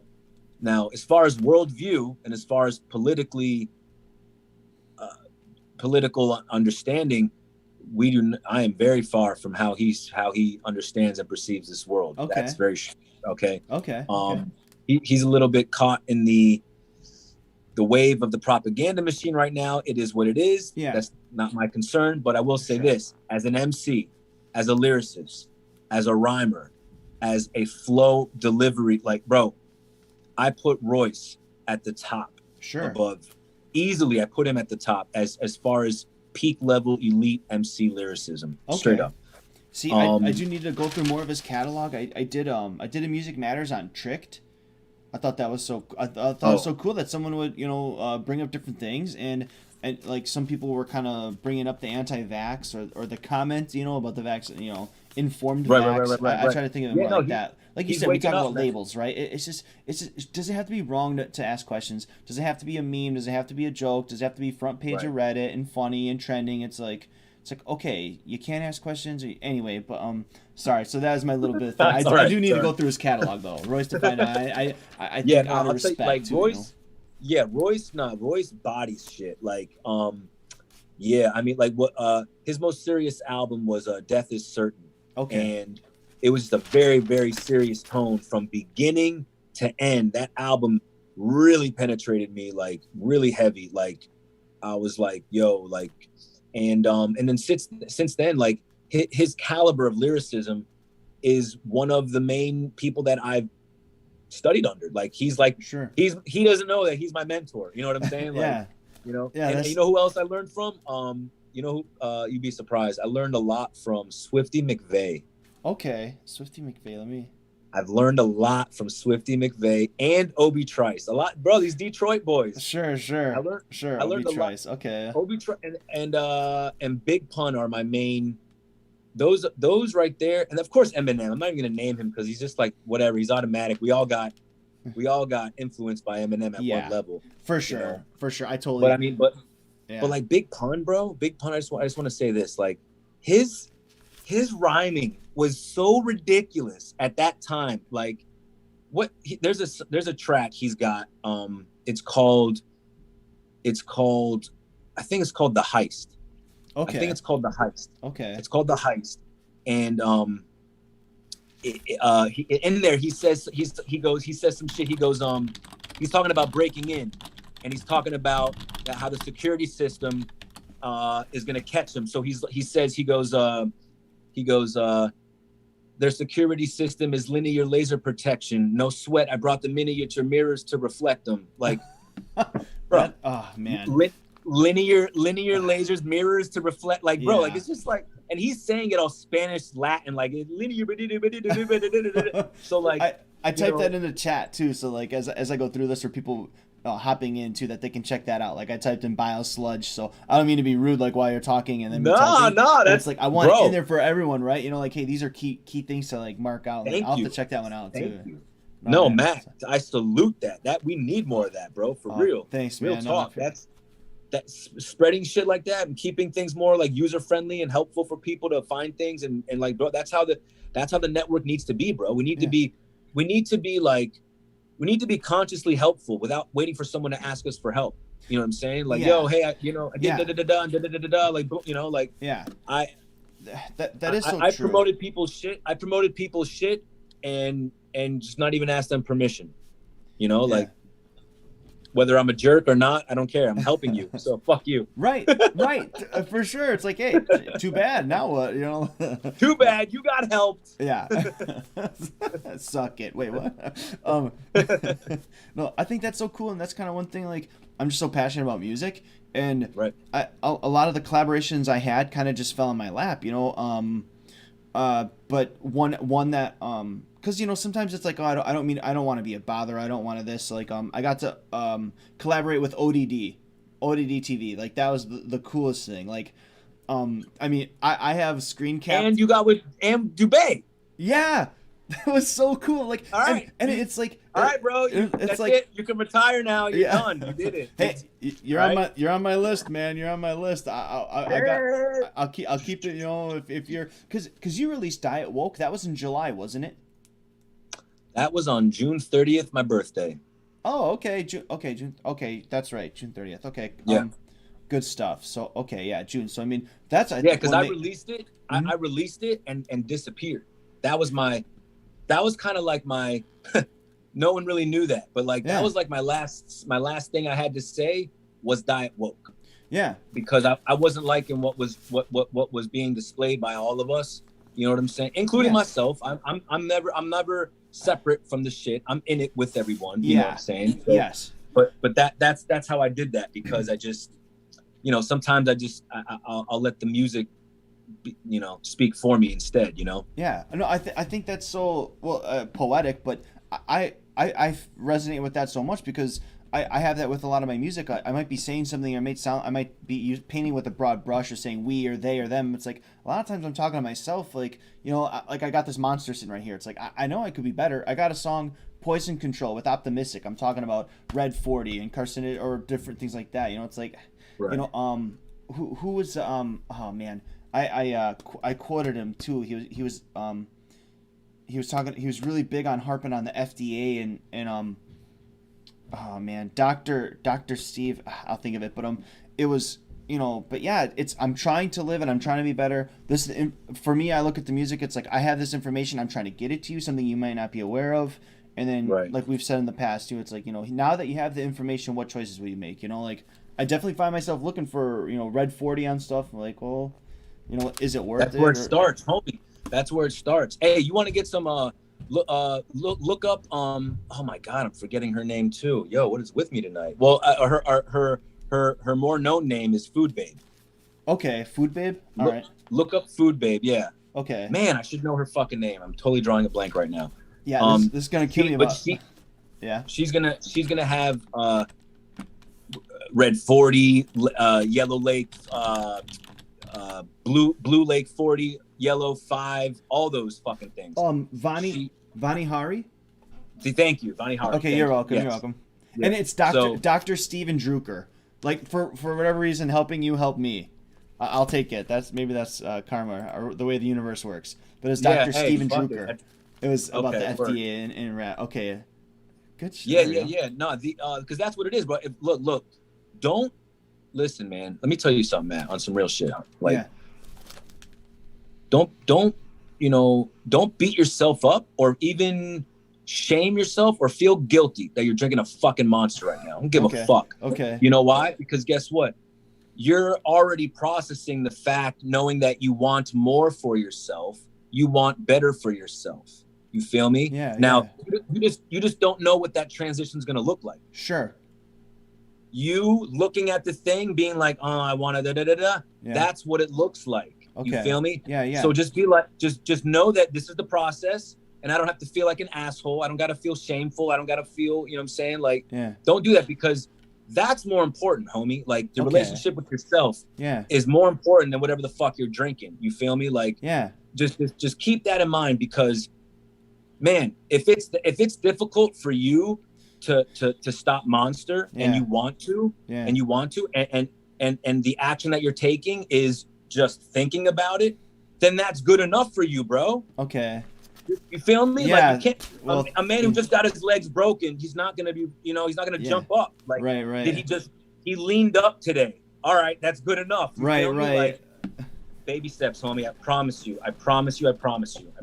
I appreciate that. You know, that really helps, because that's the big thing, is trying to be mindful. And I liked you and Truth Seeker kind of touched on that about it was a quote about someone trying to change the world, change their city, and then that they had their family, and then change themselves, right? Change themselves first. And like, I do try to be mindful of that. And it's like, okay, if I can, and it's been really nice, because I try to listen to other people and podcasts, like just to hear the scope of things, and I used to do stand-up comedy, and I did get to see some of the cancel culture, and stuff like that. So it was fun. I tried to be PG, so like I started at one extreme, like Bill Burr, and those guys, like extreme. I like Bill Burr. He's good one. He's a legend.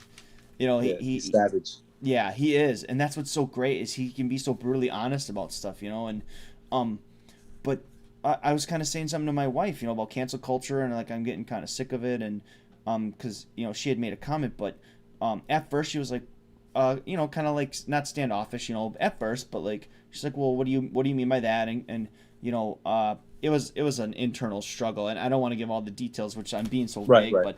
but she sat on it, and the next day we were hanging out, and then she kind of was just like, hey, don't get a big ego about this, but you made a really good point about cancel culture, and like I should be able to. That's when you know it's your wife, bro. Yeah. When she's saying shit like that. Yeah, I was getting a big, like, her saying like don't get a big ego. I was like, it's too late. Like her already saying don't get a big ego gave you the big ego. Like, it wouldn't fit on the screen. But I tried to keep my cool. But it was awesome that like she's like, hey, I understand what you mean, and we had like a really good conversation about that, and you make that connection and stuff. But yeah, that's it's trying to inform and do with what you can, and a lot of the times we're just kind of using the most information that we have, the newest information, and get it to other people. As yeah, because you know what, I look at it like this, like because you're talking about podcasts now, right? Yeah. Because like I look at it like the conspiracy stuff, that both routes. I look at it like this, man. I look at it like, if you're truly going down the rabbit hole of the conspiracy, you will, if you truly follow the information, you will end up right back. Like, you start externally studying everything outside of you, and history and and all this shit, and then you get deep enough and you learn that you come right back into studying and learning and journeying back inwardly into yourself. Because once you activate this, there is no control over you ever at any time, no matter what the future is going to fucking look like. Yeah. That's the thing. That's why the victim mentality of vaccines are coming, 5G, GMOs, chemtrails, fluoride, all that may as well be no different than fake coronavirus COVID that people are scared of, illusionary. Yeah, bro, if you're giving up your power to something at that level, then they got you. They got you. And again, you could be what's his name? You could be Mr. Mr. McWokerson from Wokeville. All right. Yeah. Doesn't matter. But what I was gonna say, the reason why I say that is because I don't listen to any conspiracy podcasts. Okay. Actually, sure. I don't feel like I don't really need to, because I've done that research heavy. You know what I'm saying? Yeah. Now, when it comes to personal development, spirituality, shadow work, self-coaching, you know what I'm saying? Yeah. All this type of, this is the true conspiracy that people need to be fucking researching. Okay. The conspiracy of yourself, motherfucker. Ooh, that's good. That's okay. Okay. For real. For real. Like, self-activism. Oh man. Self-activism. Yeah. You feel me? Like, this is what the shit needs to be, bro. We're already out in the streets. We're already on the internet. Yeah. We're already making noise. Yes, there's censorship. Yes, we're getting fucked over here and over there and all that. And like, of course, there's going to be, it's Clash of the Titans. It is what it is. But the inward journey is what all the esoteric knowledge presents, is what all the ancients have been saying, is what it doesn't matter. You could be woke Christians, sheep Christian, Bible, I don't get Babylonian, fucking Talmud, fucking Torah Tanakh, fucking Sumerian, whatever, bro. It's the same fucking same shit. Yeah. It's the same, so it's just that, like, it's just that, let's be real, man. It's more exciting and more fun and more shock and awe to go down the conspiracy world than it is to face our insecurities, than it is to face our traumas. That's why, like, there's a pain calling for people's attention within them. Right. And instead of bringing the attention onto that pain and feeling it and experiencing it and questioning themselves, why do I feel like this? What is making me? Instead of doing that, we avoid that and feel like we're getting that void filled by watching a documentary that stimulates us and makes us educated. So we are learning something. That's why it tricks us, because we are gaining something. We are gaining value, but the value that we're supposed to be gaining, we're not fucking getting. Yes, because it's being replaced. You feel me? That's so true. Oh man. Okay, I can go off of so many different things right here, because I watched this one video as a guy.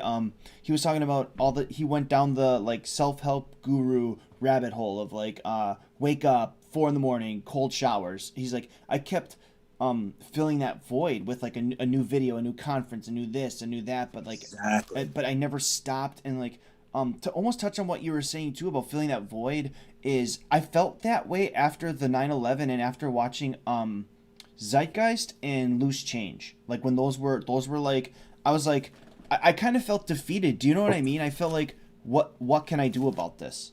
Big time. It was so grand. It was so like, what can I do about this? And I felt so powerless. But then, like you said, about looking inward, but then Right.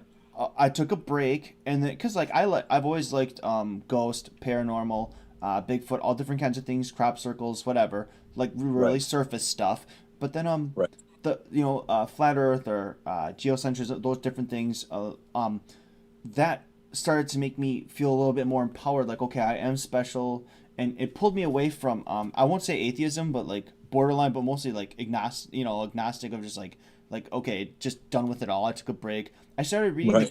the God Delusion. I started reading that one, and it didn't resonate with me. I was like, you can't say there's all these different it was a whole thing, but you know what I mean. Like Right. No, I hear you. I didn't go. Yeah, I didn't go all the way that way. So I kind of came back, and it helped made me feel special. But then you're on this high of like this new thing. Bro, like, holy cow! You're doing the fucking work. You're on the damn journey, bro. You know what, bro? Because listen, bless our fucking parents, love them to death, but they weren't given the tools needed to show us. So you cannot hold any resentment for our parents they couldn't show us what they didn't have. And their parents didn't have it, and their parents, and you go far back. I mean, you know what I'm saying, at that point, So that's the thing. We're now living in times now. Look, you're going to grow at to a level. I'm going to grow to a level that, when I have kids, or if you're having another kid, whatever, like that child is where that lie has stopped. Because my child's going to know, and not just me, we're part of the small handful of the minority of people that will raise these children and cultivate a new mind that's going to be contributing into our earth realm, not just, hey, get a good job and pull your pants up and like fucking, keep you alive, like survival, whatever. Like, but that's what it is. Like knowing ourselves, like you're not supposed to know your purpose at like your early ages anyway. So like wanting to know your purpose at a young age is a delusion, kind of, I say that lightly. I'm not trying to discredit no one that's on the mission, but I just say that it's like, I'm just generalizing, because you have these kids looking for a purpose when they shouldn't be looking for a purpose. They should just be just be discovering themselves, doing shit, exploring, doing things. Don't worry about, living up to some invisible status that's not there. You know what I'm saying? Because it creates this pressure, and we all grew up with it. I know I did. You know what I'm saying? So so like that's the thing, man. We're doing that type of work. Like you already know, like the confusing thing, going back and forth and this and that and like you may not find all the answers you're looking for, but you're gonna get enough answers to where you're like, okay, now I can at least have conviction with what I fucking know. Yes. And not be in lost in like, look, shout out to all these people with good warm hearts, but they're still out there wearing masks, not knowing their body and not knowing science or the immunity or anything, or how viruses work, and thinking germ theory is this thing and all this, and like they don't but again, fear has put them, good old fear is and it's not just fear as what we know it as fear. Fear is it's a vibration. So what you do is you're not just keeping people in fear, you're maintaining a lower vibration within our society, which makes people like myself and you and others that have been stepping forward with a new vibration, a more higher vibration. None of us are all perfect. We all have our things, but I'll tell you what, man, the way you and me are talking, like we have worked on ourselves, bro. And continue to, you know what I'm saying? Like, sure. That right there can never be controlled. That right there can never be psyopted. That right there can never be a shill. You feel me? Like, this is the level. That's why, like, real consciousness isn't this thing that we people, I don't know what people think consciousness is. I feel like they think like, I don't think being super vegan organic is conscious. I don't, that doesn't mean consciousness to me. Sure, you know what I'm sure. saying? Like, yeah. So like, you know, the moment we've identified with a label, we have restricted true consciousness, I feel, you know? Yeah. So, you know, like, yeah, I go by Steve Grant. Yeah. You know, I'm a male. Yeah. You know, like I'm identified as those things, but deeply am I identified as those things? No, I know I'm not Steve Grant. That's just a fucking thing that was worded towards my direction when I was this big, and therefore everyone caught on, and like now it's shared. You know, really, we're all nameless. We don't need names. You know what I'm saying? Right. No, that's so true. I mean, my name's Matt Moore. How many Matt Moores are there? So it's like, but it's like, that's not who I, but it's the, you know, trying to be, you know, I like to make people laugh, or, you know, think different things like that, or it can be the music, like people might, so that's why I like to, you mentioned that is about labels, that isn't who you are. And that attachment to it is when people get defensive. So if you're, you know, whether it's political right now or it's whatever it may be, then people get defensive and attack and kind of lash, you know, respond. It's like that, but that's not who I am. So it's like, you know, I don't have those attachments either. So I can watch a video of someone making fun of Trump or making fun of Biden, or I can see those different things because I'm like, you know, I'm just observing. You can watch, and that's the difference. Like I can watch, you know, I don't, but I could watch, I'm trying to think of someone, Alex Jones. I could watch Alex Jones all the way to like Eric Dubé, Santos Bonacci, and not, you know what I'm saying? Like, and not even be fazed by it, and get all the goodness that I need out of it. I mean, Jones is now turned into, I mean, you get more entertainment than you do truth with him anyway. But you know, but that's the thing. As individuals and as people that have come into this thing, learning from people like, you know, most prominently known from David Icke and Alex Jones, those were the two mostly known. But what I'm saying is that a lot of us have grown past them, is what it is. We've grown past what they've taught us. You know? That's a great way to word it. That's all it is. You know, I know a lot of these, you know, the shillochondriacs, they won't fuck with David Icke, not because of the reptilian thing necessarily, but because he doesn't speak on geocentric model or flat earth, and he discusses space and things like that. So he's written off as a gatekeeper, yada yada yada. You know, but I'll tell you what, there's no one else at that level in his position getting banned from countries for speaking against Zionism. Like, get the fuck out of here, bro. I'm sorry. That's not part of the op. They're not in that much control. Here's how I see it. They're not, they are in control, but they don't have all the power.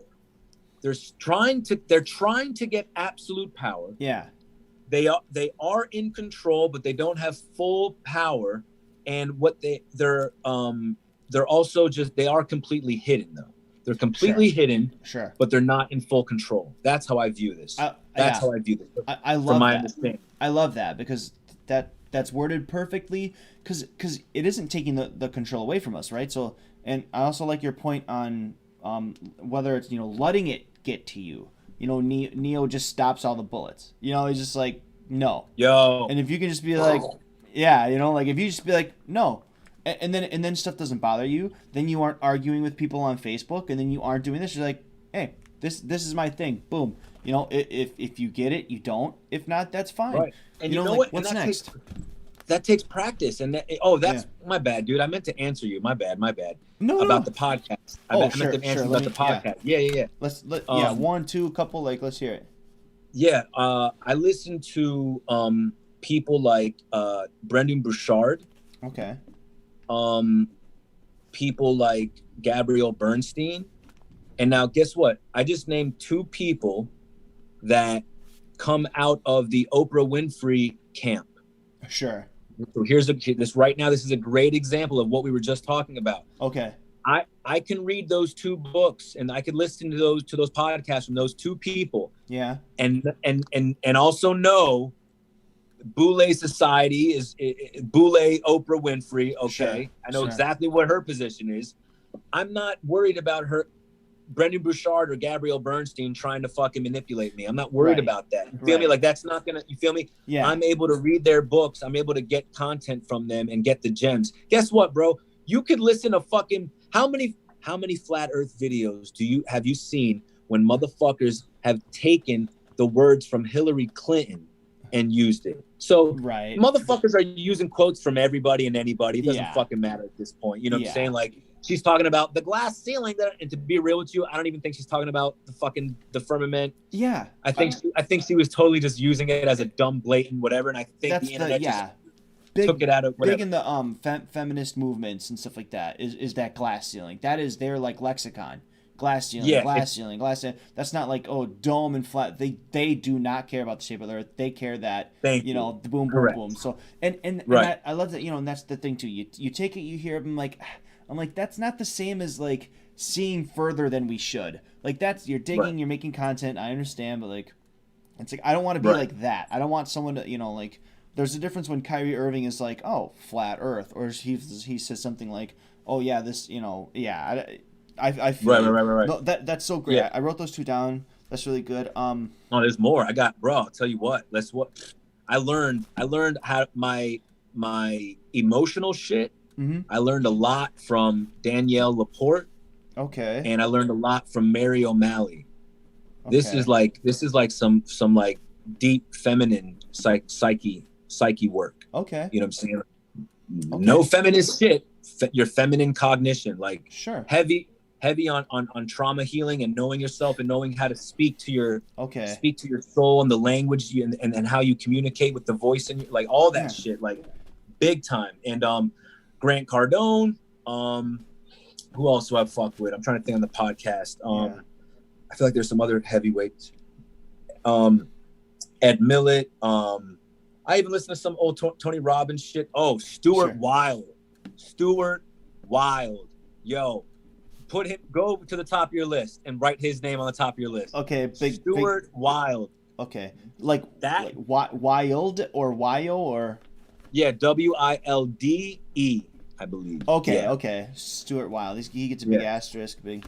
Okay. Yeah, and most of these people that I've named, Dr. Wayne Dyer, Abraham Hicks, these are like would be considered, new age, new school thought leaders. You feel me? Like in the personal development, criteria, But again, I'm taking their shit and what they're teaching and presenting, and I'm fusing it with our shit, and I'm understanding the full balanced perspective of how I feel strongly suggest how we should be moving and operating. You know what I'm saying? Because I don't think I feel like it's no longer about running in the streets right now, dude. I just don't feel that anymore. I don't feel that. I don't see it. That window is closed, not just for me, but just how I'm seeing the stage. You know what I'm saying? Like, so everyone that's out there and down there and all that shit. Yeah. Like, they need that there, man. They're using it. That's literally you're loading up their ammunition, because otherwise without that they have nothing to use in the media. Right. Yeah. What would a news cycle look like if it weren't for the way things are right now? It's just like I have a line in that song I'm working on, Fear Sells, that people are only pissed off when they're told to be, or when it's approved by corporations like Disney. It's like heavy. Yes. That's because I was frustrated. I'm like, wow, it's so easy. Like, and man, I saw this. My one buddy, big into NFL, love him, and it was about Roger Goodell was kind of like, oh, I guess we made a mistake about taking a knee and stuff, blah blah. I'm like, do you know how easy it is to say the year that you have no football, no money on the line, and be like, oh, I messed up and we should have done this. I'm like, dude, that is the fakest thing. Like that I'm pretty sure that's like virtue signaling, all those different things. Like, dude, that is so mess. No, it is. That's what it's become now. That's what I mean. Look, man, I saw when I saw this the George Floyd thing. Sure. I saw people from my news feed, that people that I just knew of that aren't activists, aren't researchers, don't give a fuck about conspiracies. They are just regular out there in the world people. Yeah. They watch their favorite TV shows and whatever. and I'm seeing them when I know damn well they don't leave the house or the couch for nothing. And I seen them out in the street with that's when I knew. I'm like, okay, this is PSYOP Central. This is fucking holy shit. Like, yeah, I'm like, for sure. When I'm seeing old like high school friends that aren't in our world at all, and they're out there, like, okay, homie, they got you, bro. They got you. They got you. I'm like, and my biggest thing now lately with the way everything is, like, I'm waiting for more information, and like, I like to listen just because of the political climate. I'll say it that way. Like, I'll listen to Candace Owens, or like, what would be Black conservatives, because I kind of like I want to understand like what's all happening. I'll listen to her, and she waited too, and she weighed in on it, and she made a lot of really good points, I felt like, and I don't share them. I just stay off it. It's so tough right now. Facebook is nuts, and like, but it's like a necessary, evil, so to speak. It's like, it's still a great way. I'm just gonna ramble really quick, but it's a great way for us to connect. Right? Like, Matt, it's your fucking show, bro. All right, do whatever you want. Oh shit. Go ahead, bro. Go ahead. But we break through it, and we will use those tools ourselves, right? Like, that's how we were able to set this up, messaging each other through Facebook, and it isn't because that was their big thing with the data breach, or like, and I was Googling Mr. Matty Moses for whatever reason. I don't want to talk about it, but I was Googling Mr. Matty Moses, and all of a sudden there was something for TikTok. I'm like, I don't have a TikTok. Why would there be a TikTok thing? And like, someone used "We Do Not Consent" with the one with ODD, and they used that and made a TikTok out of it. It was a woman was lip syncing it. I'm like, oh, that's really cool. So, but through TikTok, I've been able to find like other artists that I've done Music Matters on. I'm like, well, it's really cool. People use the snippets, and it's a tool, and it's how we use it. If we harness that. I've thought that, like we were talking about earlier, like the thing about the fluoride in the water supply. It's like, I don't know. Now I drink filtered water or whatever we have, but it's like, but growing up, we didn't know that, or I still shower in basically fluoridated water, but we still broke that. Do you know what I mean? So like, I like what you're saying is like, if you let it get to you, or if you give it that energy and that power, then it wins, and that's so cool. You saying that about the monster too. It's like, being conscious of it, but it's like, we still broke that mold. We broke those chains. Yeah. Whatever analogy you want. You come like, from. Yeah, and like, I remember with the fluoride shit, I was so, I always think like, I always say like, like, go disprove it to find out. Like, David Weiss tried to disprove the heliocentric model, or whatever. Heliocentric. That's what it was. Yeah, and then now look at him now, right? Yeah. So with fluoride, I was like, this was back in 2011. I was like, fluoride, bad for your teeth, da da da da. I'm like, well, what the fuck? So I went out and started collecting fucking water from all types of places. I collected my own tap water. I collected water fountain from a preschool. I collected water from a water fountain at LA Fitness.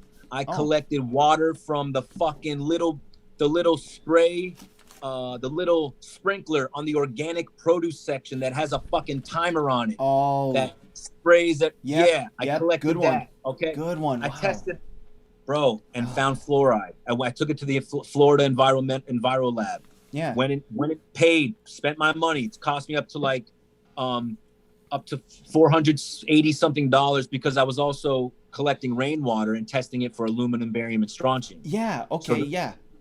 The heavier the metals, the heavier the element to be tested, the more it costs. So to get fluoride tested for one sample, I think was just like $25. Okay. But like, I brought like 10 of those, whatever. But like, eventually that shit accumulates. But that's what I'm saying. Like, I wanted answers. I was like, man, the fluoride shit can't just be everywhere. What, it's in all of our water? Like, get the fuck out of here. Right. And it is. And and I have the proof. I have the data. I seen it. And I took that data and I brought it to teachers in a middle school. I don't know if you saw that video where I'm talking about food. And it was a fifth grade, right? Fifth grade classroom. It was yeah, from what I remember, I think it was like what's it called when it's like job day, career day? Okay. Career day? Is it career day? Yeah, I think career it's called career day. day. Yeah. Yeah. So we were actually going through like random grades is actually. So okay. yeah. Oh, it was middle school. I'm sorry. Yeah, it says middle school. Right. Okay. No, but same shit. I mean, we were, and then I ended up going into the teacher's lounge in there also, was talking about fluoride, and but that, I mean, that was the thing. So but that's a great example, dude. Like that, I was like, okay, what do I start drinking? Right. And at the time I switched and started drinking Essentia water, Icelandic Glacier. There was like a couple that I found that I tested it. I tested the pH, and then I called them and asked them about the fluoride levels. Okay. So Essentia, even though that water itself isn't like the best water, but I know that there's no fluoride in it. Okay. You know what I'm saying? So at that point, but again, I wasn't gonna beat myself up for drinking other shit or having to cook my food in the sink fucking thing and whatever, you know what I'm saying? Like showering or what it may be. Yeah, you know what I'm saying? Because like, I mean, at first you do beat yourself up because you want to be like, oh, I don't want this, or I don't want that, eat, I remember traveling. I had situations where I had to eat food that was probably some GMO shit that I probably don't want to be eating, but like, I already make the decision and I own it. Like I have, like when I take care of my dad, right? So when that's like one of my biggest things, like right now in my life, is because my dad's 92. So he takes he needs a lot of attention, but he's actually really good. He's not like sick in a bed all day. He's actually, he's creative. He does things. He goes on emails, he watches movies. So he's doing his thing, but cool. That's so cool. You help out. Yeah. No, he's a big deal to me. So but I would take him out to eat, and there's only a couple places I'm only going to eat with him because he knows me. I'm like, yo, I'm not fucking going to these dumbass places. Like, so the one place I met even with him was Chipotle, was like the one restaurant I met him halfway. Sure. But even then, like, when I get to Chipotle and right when I walk into that door, I'm already owning the fact that not everything here is organic. I'm owning the fact that they probably cooked in full fluoridated water. That's, all of their shit. You know what I'm saying? I'm not. Like we were just talking about oils, right? The different oils, right? Or same, exactly. Man. Exactly. I'm on the scale. I'm putting on like, I'd rather spend quality time with my father on who knows when his last days is. You know what I'm saying? Right. And worried about my little bit of health. I'm already good. I'm healthy. I haven't seen a doctor in years. I'm good. You know what I'm saying? Shit, like. I go to different other like health practitioners and things. I'll do reflexology. I'll go get massages. I'll hit the sauna up. Like I'll do things. I'll get like, those are my doctors. You know what I'm saying? If I ever get a serious something serious, then I'll if it hasn't happened yet, and I'm not even gonna knock on wood because I know that I'm doing really good, Yeah. But again, it's this thing, like not beating yourself up when you're already doing what's hard for you. Yeah. You know what I'm saying? Like it's already so what, you know what I'm saying? Like I remember, like I'll tell you one thing. I was having trouble working out again. Okay. Sure. And I had these two dumbbells. They're two 25-pounders, right? Okay. And they're just sitting there, right? Like almost like next to my bed. And bro, I'd look at them and I would not grab them. And I would just walk and go and do whatever I would do. I'd come back in my room. I would see them, not grab them, kept doing that, seeing it, not grabbing it. So I'm like, fuck. So I grabbed them and I put them by my door this time instead. Right. Okay. So I'm like, okay. And so like I had to open it. I opened my door and like I had to hit the weights. So I kind of had to go down to grab the weights. Yeah. But instead of lifting them up to working out, I just slid them to the side and opened the door and kept going, right? Yeah. So, but you see what I'm saying? So then I finally snapped on myself. I was like, all right, motherfucker, I'm done with you. Yeah. I grabbed these fucking big ass weights and I put them right next to my fucking toothbrush, bro, in my bathroom. Yeah. Okay. So I got two fucking weights sitting here with my little, okay. That's how I had it. And bro, I grabbed the goddamn weights. Finally, you feel me? Now, Yeah, good shit. not everybody Okay. has to do that. What Right, I'm saying is, you just got to know what works for you. Yeah. You feel me? Yeah. And it's worth it to have the support and have sticky note reminders, little things in your phone. You know, like one thing I learned that was really dope that helped me was setting alarms for yourself with labels on them. Sure. I thought this Okay. really cool. Like, Okay. you know, so like you can literally write anything on the label of something that you're trying to reincorporate into your life or you know, get back into, Yeah. you know, trying to a new habit or something, you know? Yeah. So if it's like, you know, like if you have you could literally have an alarm that you can set at a random time, 5:02 p.m. Take a breath, and you're going to be doing shit, living your life, doing whatever. Maybe you're at work, your shit's going to go off. You're not even going to remember that you said it. You know what I'm saying? Like, you're going to grab it. It's going to say, take a breath. And you're going to be like, oh shit. And it gives you a moment to just be present again, bro. Because we all run off. We all run off into the moment. We forget. So like, that's just one little example. It could be whatever you're trying to work on. It could literally be anything, bro. So like that, you know, these little support things, and you can even have your wife in on it too. Sure. I don't know what you guys' relationships are, but what I'm saying is, like, you can be like, yo, sweetie, honey, whatever. You know what I'm saying? Like, smooches, like Miss if Delish, you see me, if you see me going to get a Monster, or if you see me going to da-da-da-da, or, you know what I'm saying? Please remind me, da-da-da-da-da. So now you're not alone with your own brain trying to coach you. You feel me? Now you got accountability. You know what I'm saying? So I'm telling you, bro, these little extra little things, wherever the fuck they are, you could have a screensaver, stupid little small things is the needle movers, bro. It's what we need. Because you and me could have a dope convo right now on this, and you can be like, yo, that's such a great idea. Yeah, I'm going to try to do that tomorrow. Tomorrow is going to come. You're not going to feel it the same because it's not hot in the... You'll feel it. You'll be like, I want it, but it's not... The motivation ain't there. Yeah. The old stale motivation is still lingering. You know what I'm saying? Yeah, I'll do that tomorrow.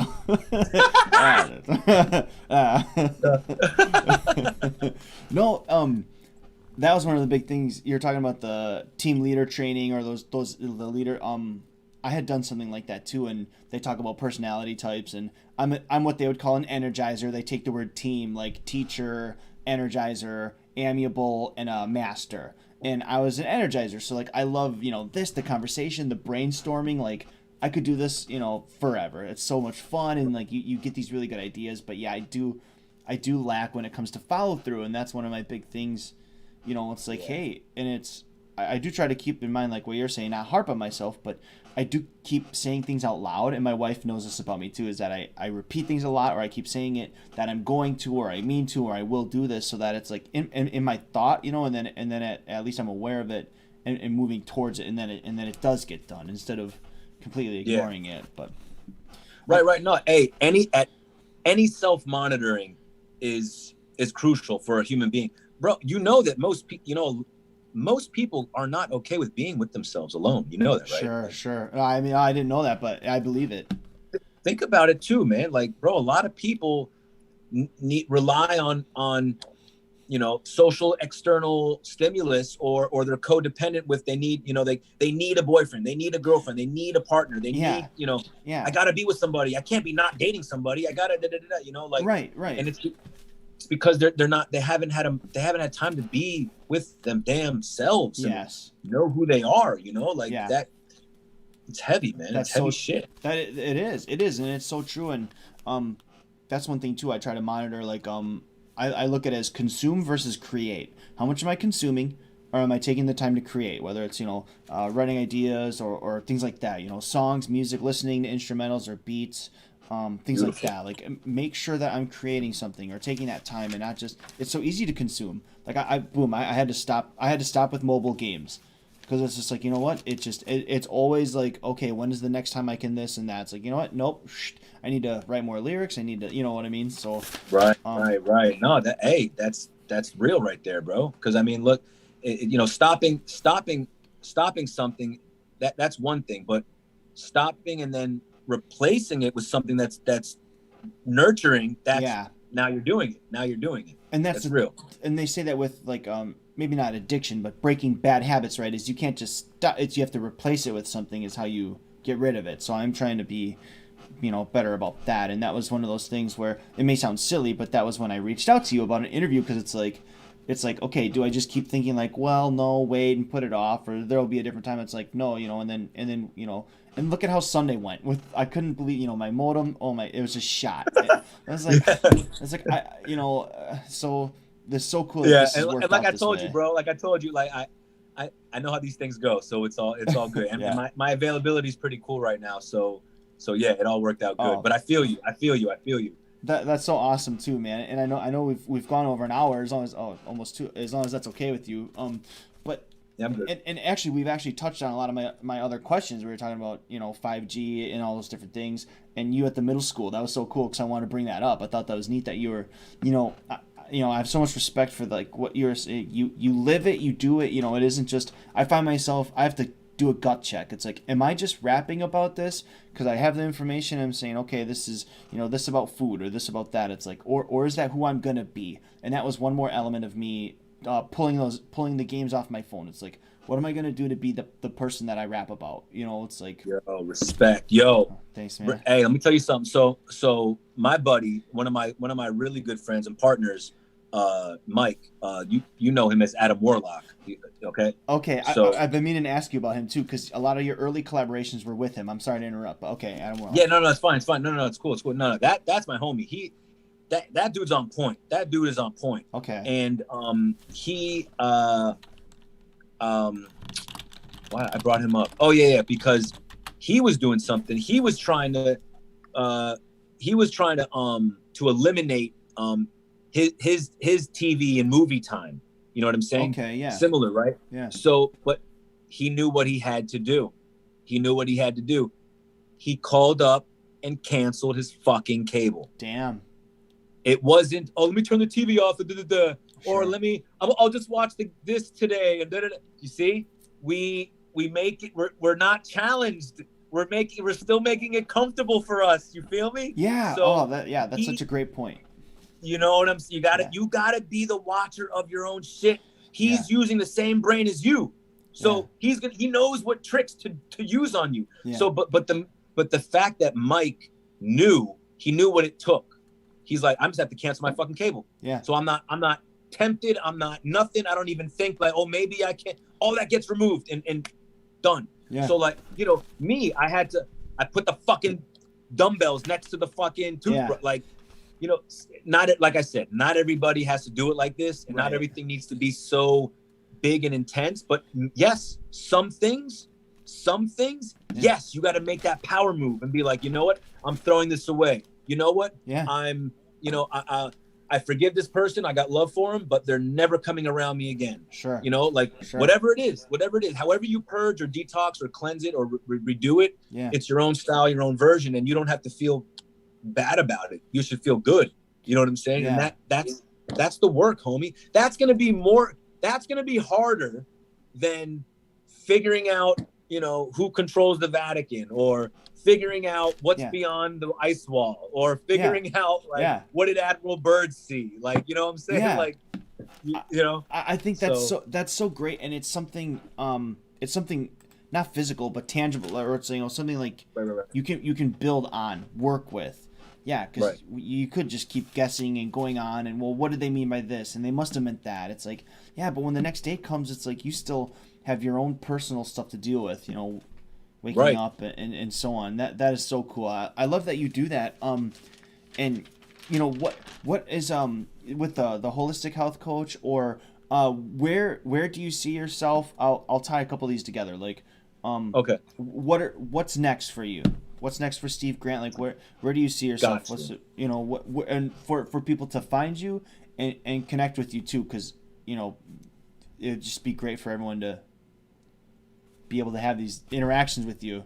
So I'm pretty approachable and easy to find.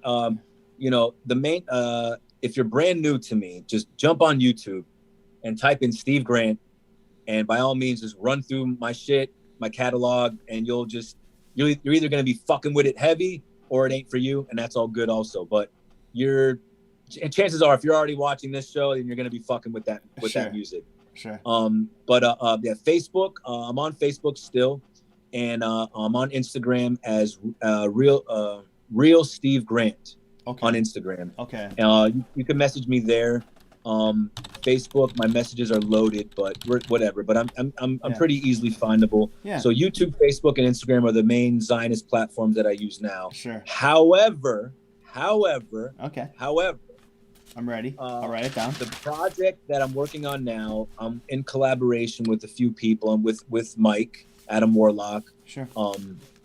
And we are going to be starting a whole brand new live video podcast.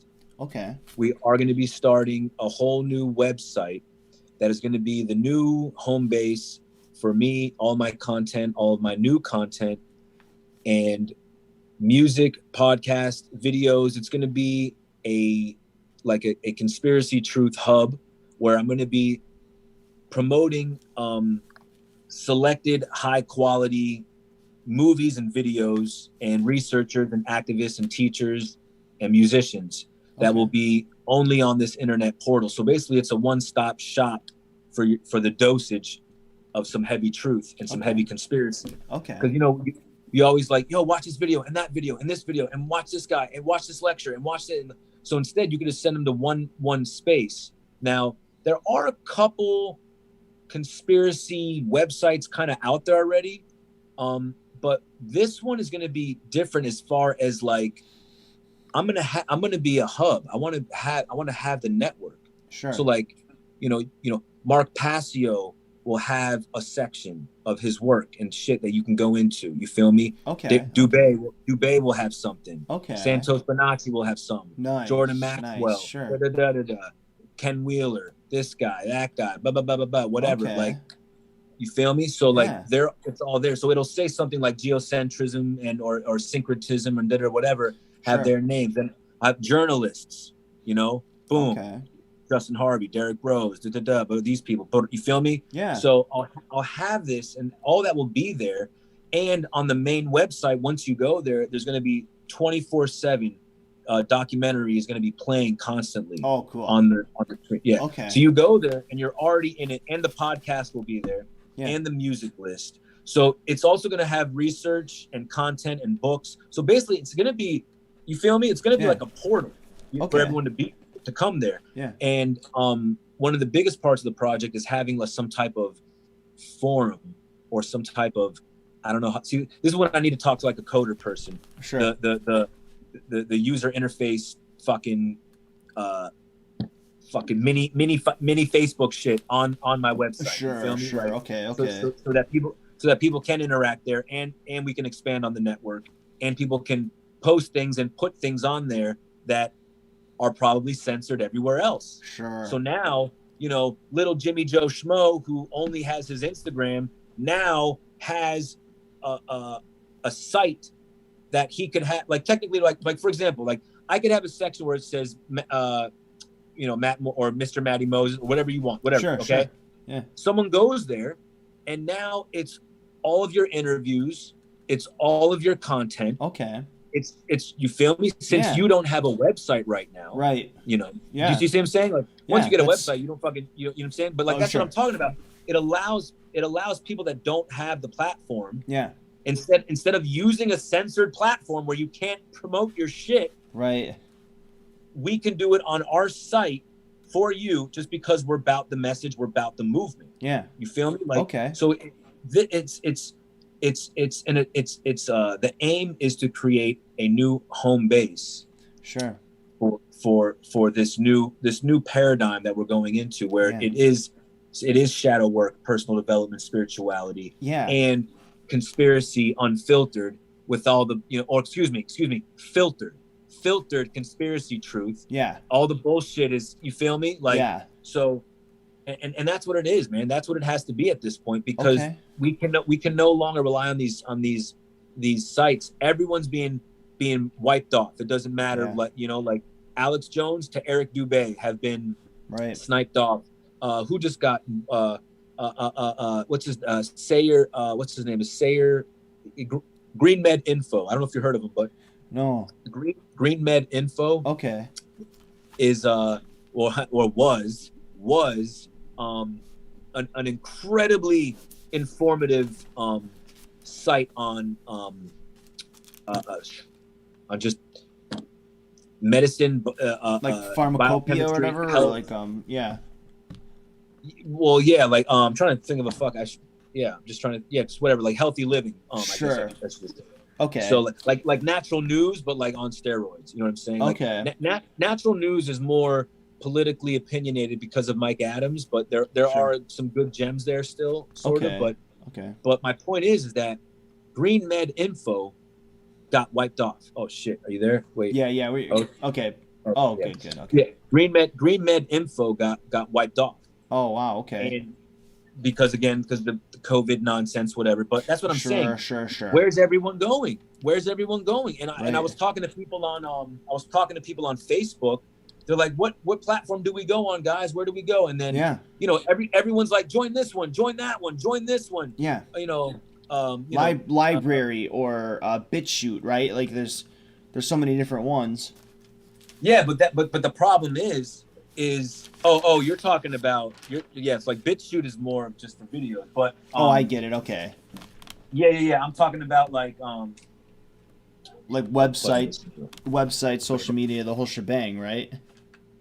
Yeah, there you go. Yeah, because bro, they run the social media platforms, bro. You can't post shit, you can't do shit. Yeah. And even if you do post something, you ain't getting traction. No. You've been algorithmed. No. You've been algorithmed the fuck out of their system. Like my shit's been blocked since I noticed it big time towards the end of 2016. Sure. I started noticing my YouTube shit was doing weird shit that I'm like, wait a minute, what's something? I didn't have the answer. What?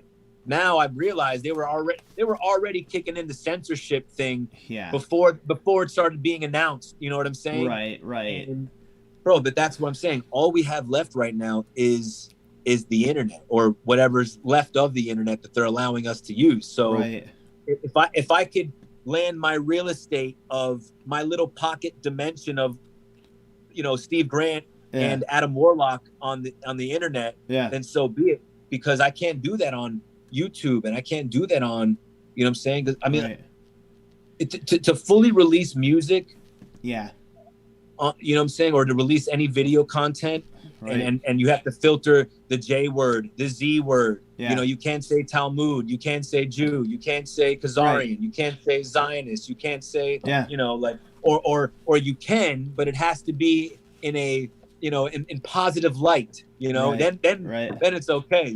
Yeah. No, that is so cool. And I'll make sure in the description I link your Facebook. I'll get your socials in there so that people can follow you, and we can keep tabs on that, because that sounds awesome.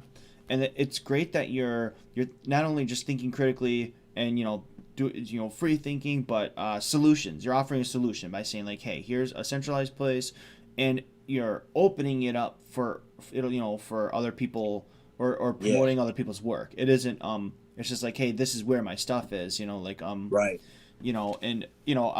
a higher side chat t-shirt, but he's one, or Crow 777, with his own website, where they have their own stuff. But I think that's so cool that you're taking it to that next step, like, hey, this can be a place that is unfiltered, uncensored, and this will be, and they'll, I think it'll be great, a great place to send people to make those connections, and having that the social aspect of it.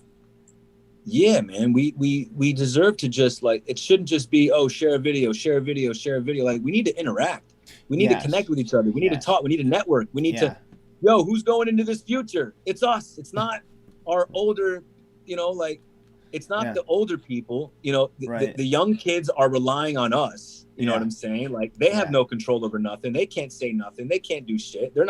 They can't go to a courtroom. They can't go to, So, we're literally in the Goldilocks zone of action. And I think that, like, that's why I fuck with you, bro. Thanks, man. You're making the best with what you got, and you're showing up, bro. You're fucking showing up. And hey, real as fuck, bro. And you're consistent. You're doing your thing. I mean, look,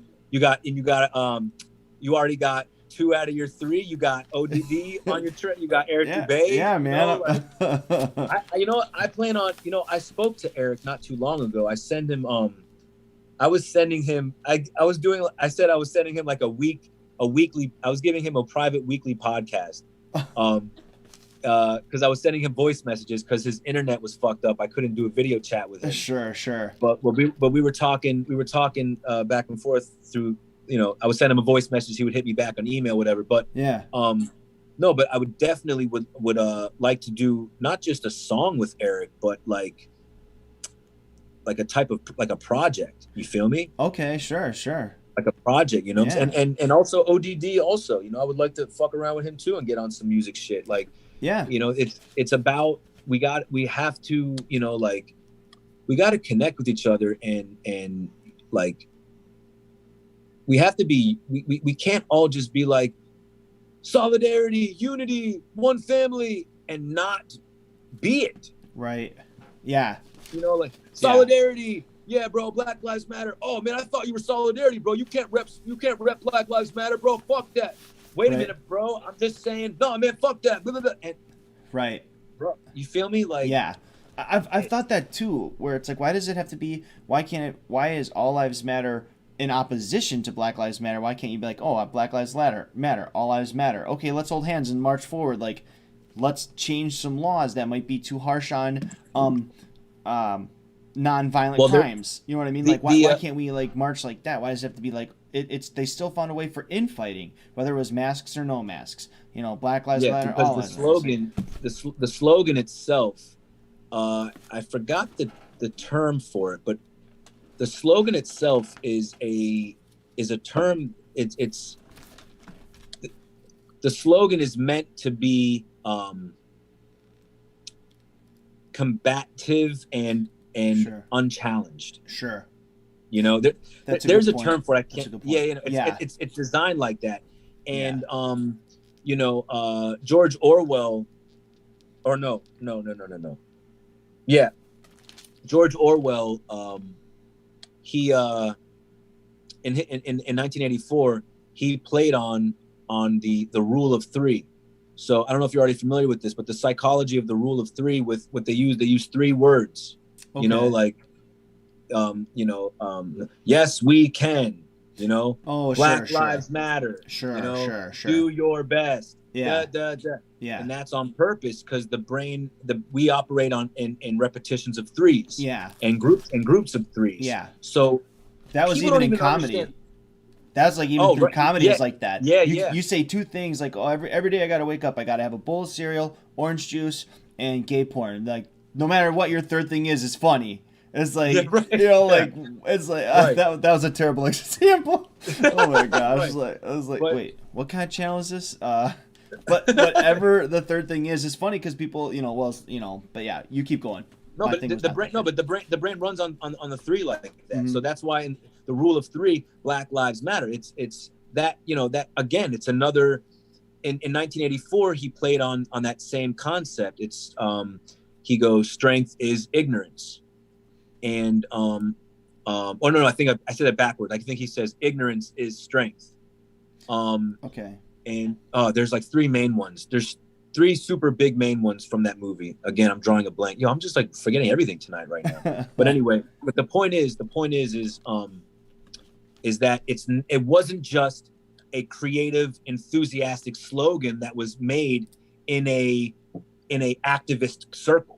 Sure. It was a strategically psychological slogan that was made. You know what I'm saying? Okay. So like now, and no, it should not remove the plight and oppression off of the targeting of Black people, because that is 100% fact. That is undeniable. Sure. So, but the fact is they wanted to control that narrative. So as you know, they ran up there first with their Black Lives Matter slogan and hijacked it and took it away. That's why, I give shout out and respect to all the Black people, brown, melanated, whatever the fuck that are exposing Black Lives Matter. Yeah. And more importantly, reaching out to their fellow Black brothers and sisters and telling them, yo, this is not, we could do this the other way. We don't need them for that. Yeah. We don't need to rely on that. You know what I'm saying? Because I was in the thick of it in Miami in 2014, bro. Sure. 2014, Eric Gardner got killed in the street. Sure. Okay. Sure. I was at the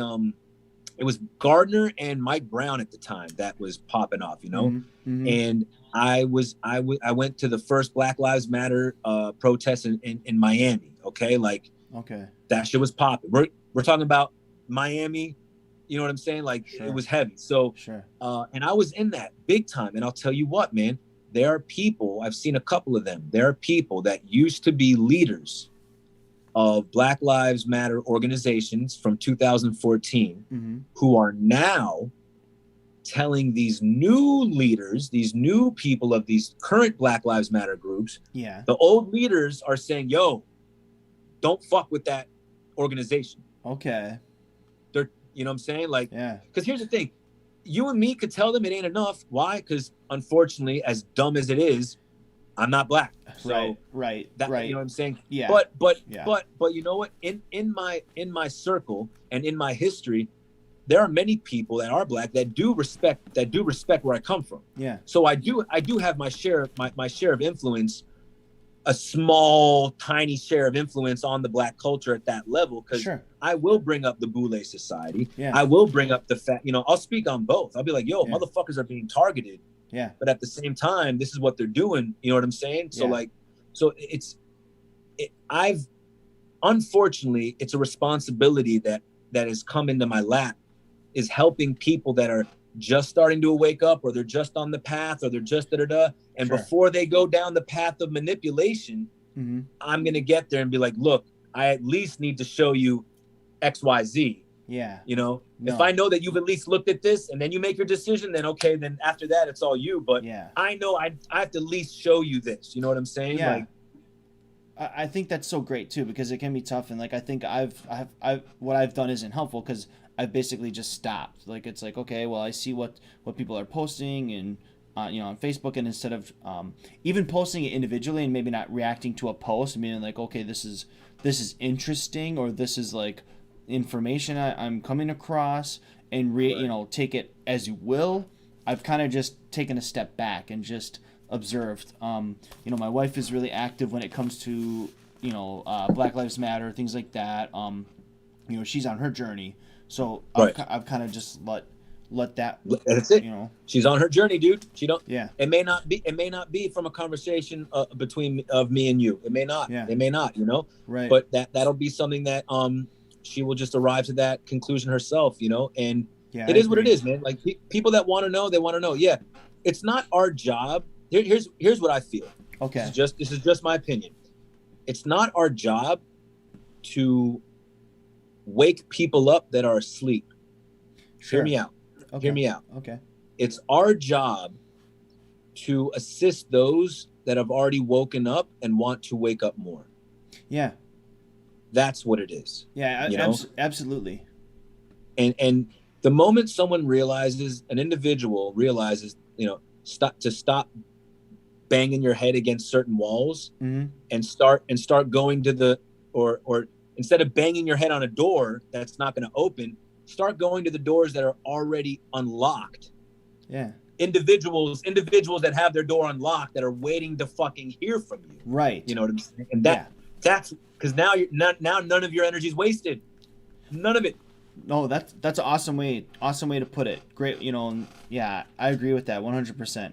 I've definitely had to, you know, take that step back, and you know, because I would see the work that at the time ODD was doing. You know, he made these like really well produced, thought out videos, half hour long, all this information. Eric Dupé, same thing, right? A lot of information and research going into that, and you could tell, you know, that he's read a lot of books and very knowledgeable. And it's like, okay, you know, I love this stuff, that's awesome, but that's not me. You know, like, okay, I'm not going to start a channel and make it like that. So that was kind of how I fell into music, where I started to hear like Vinny Paz End of Days, where he's all of a sudden like, oh, I heard a song fully dedicated to stuff I've, fluoride in a Prozac, or, you know, he's talking about, you know, all those different things. Like, that's kind of cool. Okay. And like, this is on Pandora. Like, okay, that's kind of cool. Like, it took it to the next level for me. What, you know, so, you know, maybe that's just my real pocket, you know, so. Because we have to find out what our thing is, dude. You know what I'm saying? Like, you know, that's why I think a true activist, like, listen, bro, I was working at the nightclub making over 100,000 a year, bro. Damn, sure. Okay.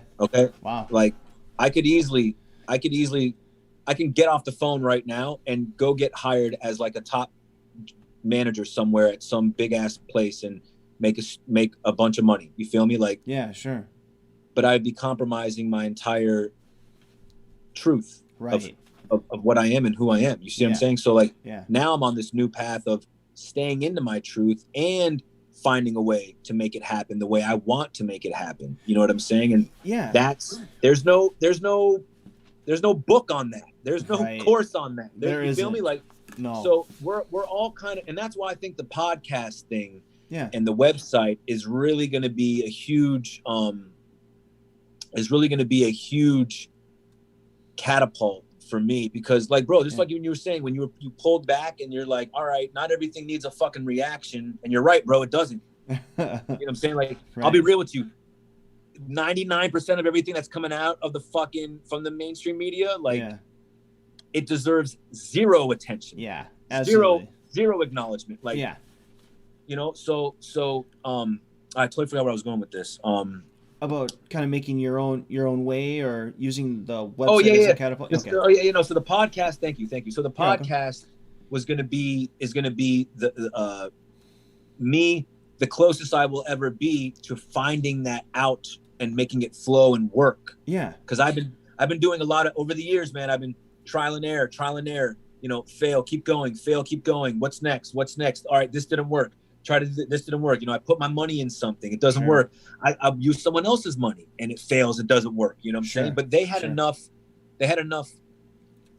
they believe in me. You know what I'm saying? Yeah. It's not believing in me whether I fail or not. No, they believe in what I'm trying to do here. You know what I'm saying? So like, it's, you know, if I were to give up because of failure, homie, I would have been done in 2013. It would have been over. Sure. We wouldn't even be talking here. Yeah. And I'd be working, I don't even know. I'd be high up in corporate in some shit. Who knows? Pitbull. Like, you be Pitbull, man. You still be rapping. Oh my god. Well, it ain't Spanish, but okay. No. Oh yeah.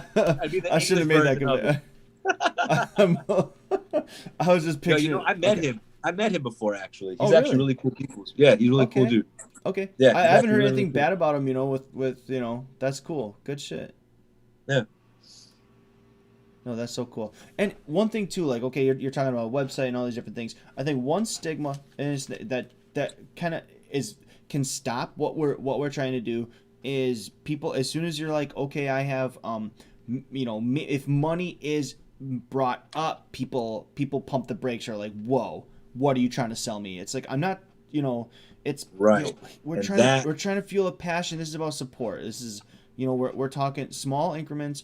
And one thing I've noticed is if you say, you know what, if you were sitting here, you were telling me about all that stuff about canola oil, and then you're like, but if you act now for $9.99, I'll give you a bottle of Steve Grant's, you know, oil, you know, like, snake oil. Like, wait, snake oil? I've heard that before. Yeah, right. No, right. It may as well be. Right. Yeah, you know, like, you know, here, I didn't mean to cut you off. Go ahead, bro. Go ahead. It was just that thought of like, you know, people are like, that is a red flag to me, but you're giving me information and knowledge, and I can take that, and that is worth something. And I think that's where we're moving to with the boom of podcasts. It's like people have this. I'll listen to like Timcast IRL, or I've listened to, you know, Tinfoil Hat, THC, you know, those different things. But yeah, I do see myself kind of almost going away from the conspiracy ones, because it's like, I want to uncover those things on my own, you know, or and not to take away from it. That's why I was mentioning why I listen to more, you know, I'll listen to Jim Rohn. I don't know if you ever heard of him. Sure. Jim Rohn, like just pull up one of his fucking audios or pull up a YouTube and just these are the fucking voices you want in your ear. You know what I'm saying? Yeah. Like these are the you know, because bro, it's there's ancient masters that also teach the same thing. But you know, I wanted to say something important about what you brought up, this whole thing with money. Mm-hmm. And this is where they got us, and people don't fucking catch on to this one. Okay. And this one's huge, bro, because bro, people are walking around with cognitive dissonance quote unquote woke as fuck with cognitive dissonance about money, Yeah. thinking that money is the root of all evil, Right. to thinking that money, it controls us, thinking that money is corrupted, thinking that money is fake and it creates an illusion, thinking that money takes your power away. Yeah. Thinking that money is mind control. Right. I mean, I could go on, bro. Yeah. I could go on. And guess what? Everything, all those are all lies. Yeah. Are all false. Well, they're not true. They're not true, bro. And I came to that realization. I'm just gonna jump in really quick. It's so funny. Is I was playing Skyrim, and they have you go do these deeds, and then they give you gold or they give you a sword, and that's the point of it, isn't it? Is that like even if you took money away, like it would come down to doing something for something. You know what I mean? And it's just right. I like what you're saying about. Well, because our service, when you get spiritual about this and get energetic about it, spirit, your spirit is what you do, where you are with your spirit. That's energy. It's an energy force. Like, we should be getting paid. You should be getting paid for the work that you do. Thank you. Thank you. Now, okay, no, all right. But here's the thing: in our heads, we're gonna say, "Nah, we don't deserve it." That's what we're gonna say in our heads. Yeah. That's a program. Yeah. So that's why, when you get into books, I've grabbed this book so many times. Sure. This book, okay, Think and Grow Rich. All right. Okay. Now, here's the point: is that written by Napoleon Hill. Napoleon Hill, he got with Andrew Carnegie. Andrew Carnegie, who gave his magical formula to all the other fucking Masons, Rockefeller and the rest of them, right? Sure. But here's the thing: is that this book, okay, talks nothing about saving money, really. Talks nothing about how to work and get a job and whatever the fuck. Talks nothing about investing. It doesn't talk about none of that shit, bro. This is occult knowledge. Okay. To the average person, they don't really catch on to that. Sure. But this is occult knowledge. Let me ask you this, right? Okay. What the fuck in a book Think and Grow Rich about money, right? Yeah. Why? And this book came out in the early 1900s. Why is there an entire chapter about sexual transmutation? Wow. Homie, I'm telling you. That's nuts. Okay. Ready for this? Also in here, power of mastermind. Sure. Now, bro, listen to how crazy this is. Andrew Carnegie, bro. This motherfucker had up to 50 members in his mastermind group. Now, the mastermind group, you're only allowed in by it's almost like a cult. Like, you're only allowed in by someone else inviting you. You know what I'm saying? Okay. And you got to sit down with the head man, with the head main mastermind. Like, you would come to Andrew Carnegie, and Andrew Carnegie would have to approve you to go do that, whatever. So it's all the secretive shit. But he had up to 50 guys with him. But this is the type of shit they would do.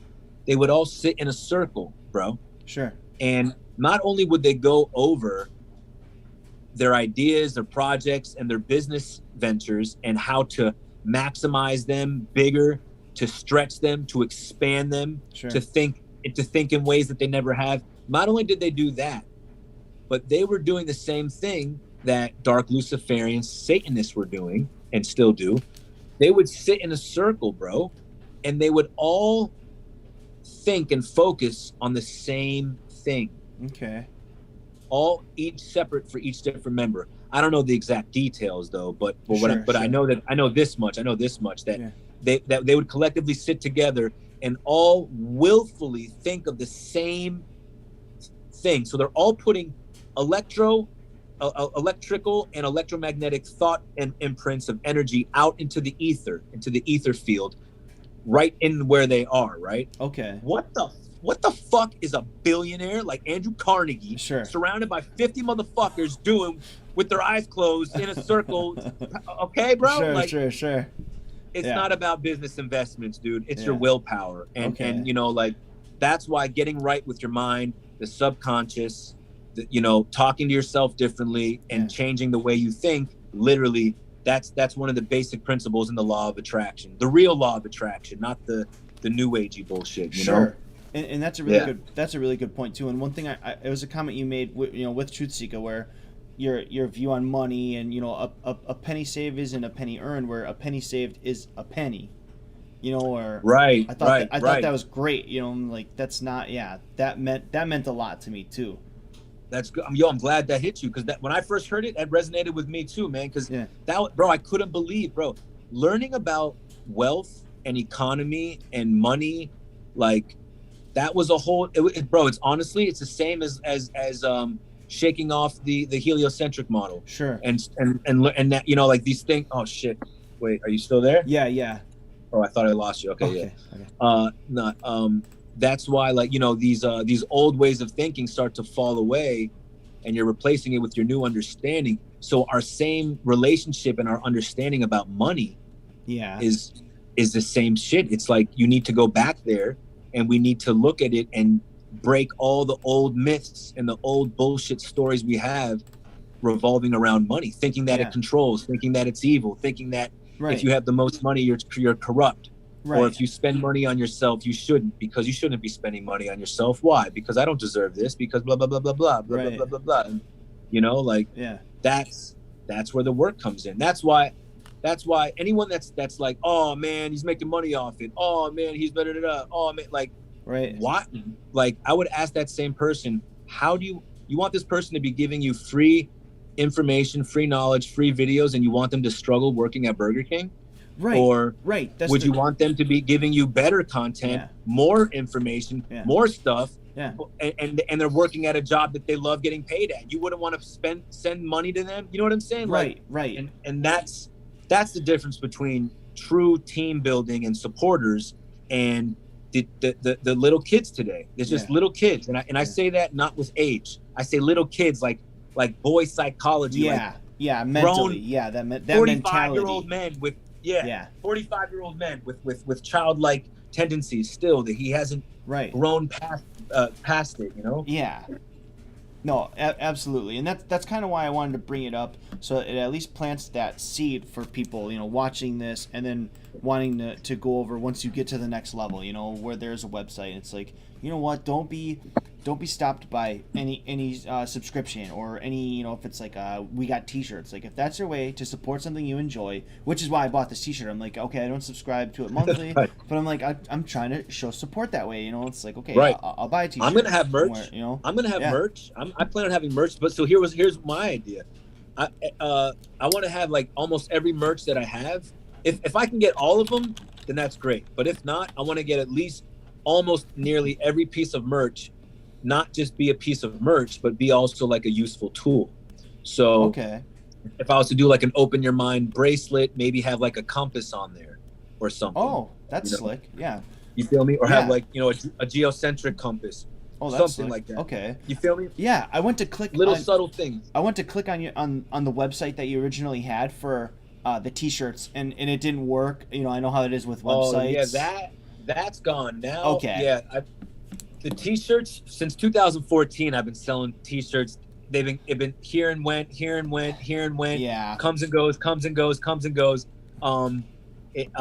So now I haven't gone any links. So it's been literally anyone that just that messages me or asks for it directly. I have like some left, and I'll give them that. But I will have a whole new relaunch of because I want to have vests, I want to have hoodies, I want to have gear that's what I'm saying. I want to have good shit. You know what I'm saying, and like have it to where there's compartments and certain things on the hoodie specific for actual certain activism and things like that. So that's I'm trying to make man. So it's not just like a shirt with my logo on it, which is dope. That's cool. Right. But I'm trying to sprinkle a little bit of bit of bang for your buck on there. So respect for that, man. That's so cool. And like, hey, if you got open your mind. If you got like or one of the t-shirts, man, XL, I'll hit you. I'll pay you for. Support the cause. You got an XL in the laying chat. around. We'll talk in the chat. We'll go back and forth.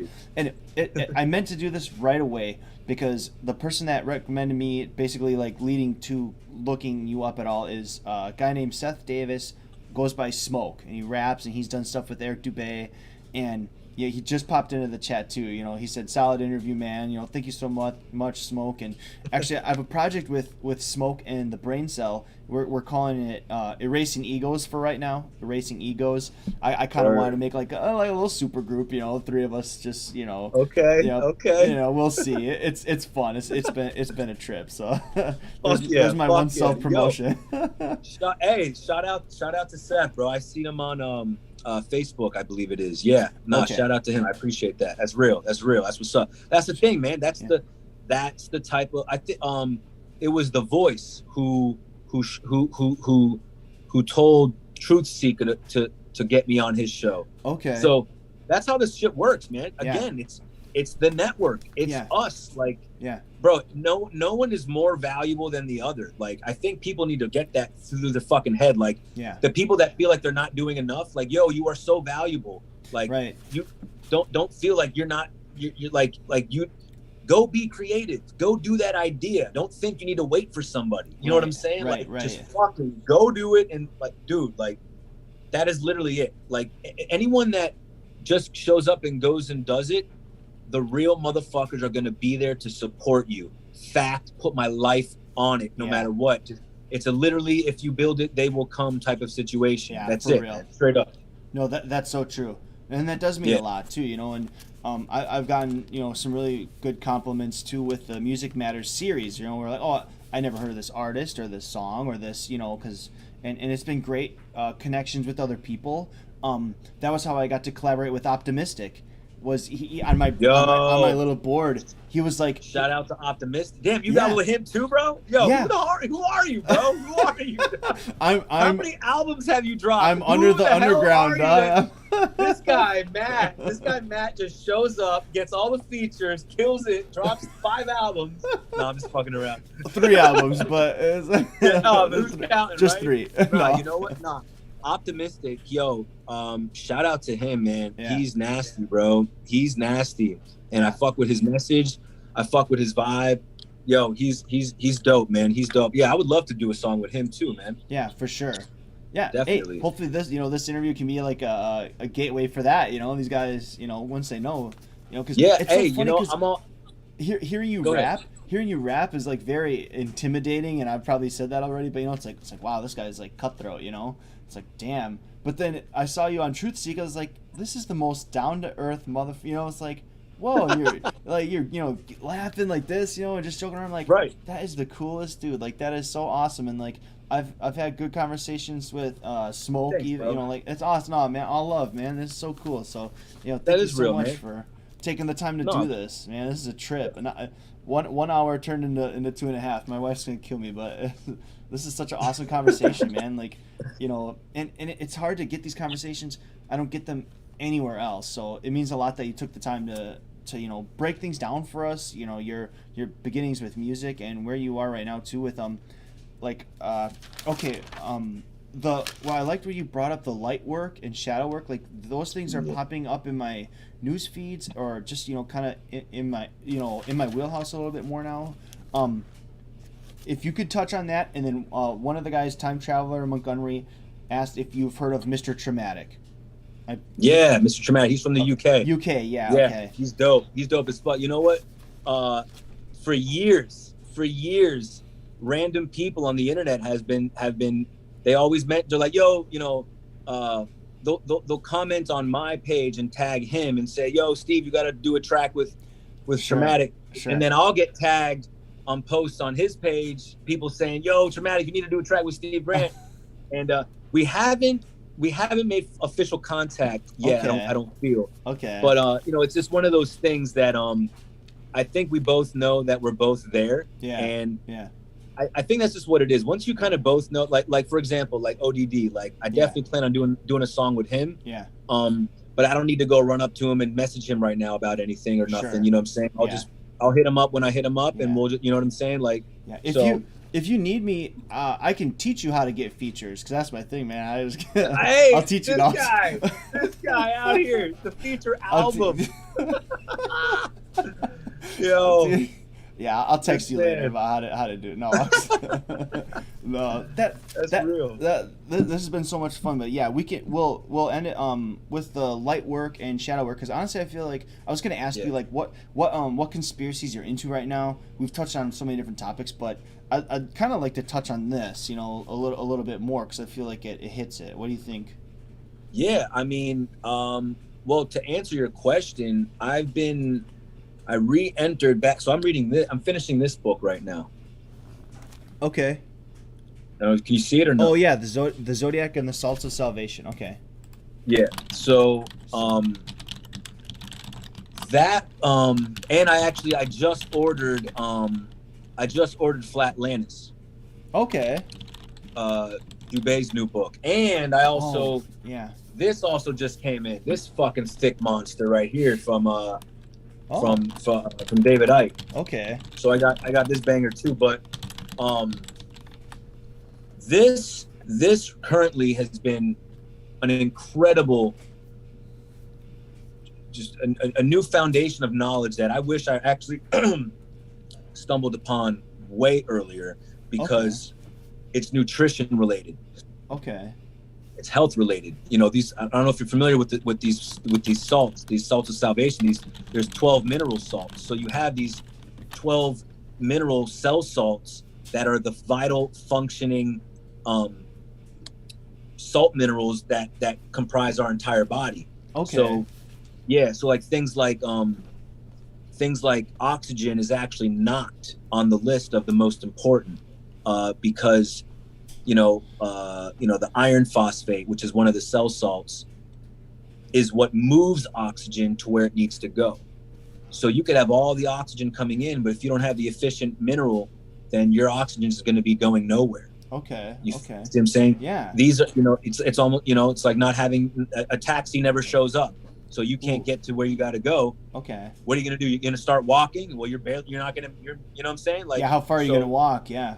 Yeah, exactly. Okay, so it's the same thing. So the oxygen molecule doesn't really have anywhere to go without the proper supply of these minerals. So, it's so crazy how it correlates. It's totally the micro part of the micro to macro, as above, so below. Sure. The zodiac, the firmament, and everything above it. Yeah. Now these cell salts are exactly the energetic correlation of what these zodiacs do in the body. Like, so for example, I'll just give you one example of how crazy it is. Like like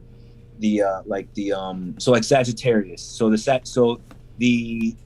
cell salt for Sagittarius is actually, I have it right up on here. It is silica. So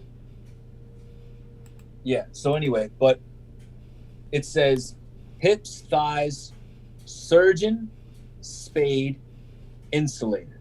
So think of these words: spade and surgeon. Okay. Now we're talking about Sagittarius. Sagittarius, these personality types are people that are known to be like on point. Okay. Or sharp. Sure. Quick, on point, and sharp. And you think about Sagittarius, what is Sagittarius? He's an archer. He's on point. Sure. The tip of his arrow is a spade. Okay? Okay. Your hips are a spade. Sure. The surgeon is the tip of the arrow. It's like the tip of a knife, the tip of a blade. This cell salt is the only cell salt out of all 12 that when you break it down to a fine powder, the cell has jagged, sharp edges around it. All the other cell salts are just regular, normal, like snowflakes. They look like snowflakes. Okay. This one is jagged and it's got sharp things all over it. Wow. And that's because Sagittarius, this cell salt, goes to certain, it finds certain waste products and certain things in the body that is no longer needed in the body and needs to be discharged. And it cuts at a molecular level. It cuts the shit out of the body. Okay. This little cell salt, it cuts it out, and it's the surgeon. Okay. It releases it out of the body through pus, through the skin. Okay. So the pus. So anytime you see pus, yeah, that's the silica cell salt of Sagittarius working in your body, bro. Okay. You see what I'm saying? Yeah. Now, the most craziest part is that like based like where you're born. Yeah. Like if you're born here, you got to go back 9 months. And that means from here, all of these signs, you have all of these cell salts in you, but you're going to be deficient in this one, and this one. Okay. Because these are the ones that you were not in the gestation process. You were not, you feel me? Okay. So then you start to look at, okay, what are the 3 that I'm missing? Yeah. And then you start to think of certain foods. You start to think of certain supplements or certain whatever, like I'm not a big on supplements, but they can be used as crutches to get yourself on a flow. Okay. And then get away from it. You don't need to be living off of supplements. Sure. You know what I'm saying? Sure. That makes sense. But they can be, because think about it, man. People's bodies get, bro. We shit gets backed up. You can't just squirt some B12 in your mouth and be like, all right, I did it. My job good. Like, you know what I'm saying? Like, right. But just to bring it back, like this book has, bro, thrown a whole new element. It might even be the final element that I really needed. Yeah. And really, completing my understanding of just the human body. Well, I guess my understanding is never finished, but right now, really understanding the human body at this level, because man, it's now we're talking from micro to macro. Now I'm talking celestial. Now we're speaking like luminary shit within the this is the cosmos. You know what I'm saying? We are the cosmos. Yeah, straight up, man. That is so cool. Yeah, that's neat. And if you're June 30th, are you a Cancer? I'm a Cancer, bro. Okay, because I'm July 25th. I'm a Leo. I think I just catch the switch. So, but yeah, my parents are both Cancer. July 21st, 22nd, like that. So. Oh damn! 2 days right after. Yeah, no. The Cancer and Leo are very, very similar. Okay. They share the same. They're both part of the chest. Okay. Yeah. It's interesting, bro. Like Leo too. Leo the lion. Yeah. You get into the Leo zodiac of the salt. It starts talking about its effect on the heart. Okay. That's where the lion heart comes from. Sure. You see what I'm saying? Yeah. So like, wow. That's what I'm saying, bro. It gets crazy when you start seeing correlations from like, the anthropomorphization of and the mythological shit of things that we see in movies. Yeah. Can be fucking justified at this crazy molecular level with these cell salts and how they move. It's fucking wild, dude. It's wild as fuck. That's nuts. I punched those into the chat too, so people as they, jump in can see that, or like these will basically be bullet points, as a word. That is nuts. That is so cool. What a breakdown. Yeah. No, that's neat. That's so cool man. It's a journey. It's a journey and it's a trip. It is, bro. All this stuff, to come from like, and everyone, to almost summarize, but like everyone gets there, on their own, but a different path. Like sometimes for people it is food. They're like they take a closer look, or something health wise happens, and the doctor's like, hey, you need to cut back on sugar and so on. And then they're like, well, how do I eat better? And they might look at the Whole30 or intermittent fasting, and then you relearn that. That paradigm gets broken. You go, food pyramid. Should I have 8 servings of bread every day? You know what I mean? Right. That would kill you. Right. So right. Like, and that like it's different for each person. Like for how old we were with 9/11, and then to take that in, it's just going to be different for people. And like, I wonder if this right now will be something for someone down the road. Whether it's their stance on masks, or maybe maybe they themselves get what would be COVID-19. And they're sick for 4 days, and they're like, okay, is this why the nation is shut down? The world is locked. Right. You know what I mean? Like, what it might be for other people. So, and I think it's so cool that you've had this journey, and we get to almost share in it through your music, and now through the project you have in the future. I think the podcast is perfect for you. We've hit on so many different topics just right now. I know, right? You're so knowledgeable, man. I love it. I appreciate the work that you do. And keep doing what you're doing. I hope you're getting all the signs and clues and hints that you're on the right path. I hope that's what's happening, because it feels like it. From the way we talk. I'm letting you speak right now because honestly, as you're talking with these last sentences you're saying, I'm smashing myself in the face with these validations, bro. Just, I swear, I'm like, yeah, because bro, that's what we need those. We want those. We want those validations, bro. Yeah. Because look, listen, man, like you can be as on point as whatever in your head all you want, but like if you're not getting encouraged, supported, you're not being critiqued, you're not, you know what I'm saying? Like I can listen to people say shit that they don't like about me, or something that bothered them, or shit that they don't like how I do, or da-da-da, and I'm not taking it personal. I'm learning. Like, you know what I'm saying? Like, holy fuck, like there's just this new level of maturity is here, and I want to expand it on people more. You feel me? So like, you know, you and the viewers on here, the audience, because I know you don't have, you know, bozos listening to the show. Oh, you know right. Yeah, no. And I no, because I salute you for what you've been doing, what you're going to continue doing, and I salute the people and I salute the people that are listening as well, because they wouldn't be listening to this type of show if they weren't already on the path themselves. You feel me? And that's what it is, bro. It's the journey, and it doesn't end. You go till the very. I transform every other week. I'm doing some other fucking thing, bro. Like just like, you know, but I try to do it. I do it safely, and what I mean by that, like, don't beat yourself up. You know what I'm saying? Because we always do that. I've done it, and then it kicks your own self beating up, kicks you out of the flow that you were on. You know? Yeah. So like, like you said, man, if anyone was able to just to listen to the show and gain any type of value that was enough to be like a type of catalyst for them in a certain area, or just trigger something. That's why I appreciate you dropping whatever you were dropping in the little chat thing. Oh, and sure. You know what I'm saying? Like, and respect the shout out to everyone, you know, in the chat, you know, speaking their minds and everything like that. We need more of that, you know, we really do. And I'm working on right now, building my little house right now, you know what I'm saying? So like, but I got to build a house before I can invite people to come in. You know what I'm saying? For sure. So that's where I'm at. Yeah. No, that's awesome. And thank you for sharing that with us too. And, you know, the people in the chat appreciate it, I can tell. And, you know, that's great. And that's why, I'll share your socials so we can follow up and then be there to show support. You know, and basically, you know, return it that way. That's so cool, man. Thank you again for taking the time to have this conversation, man. It's been a trip. It's so cool. Yeah.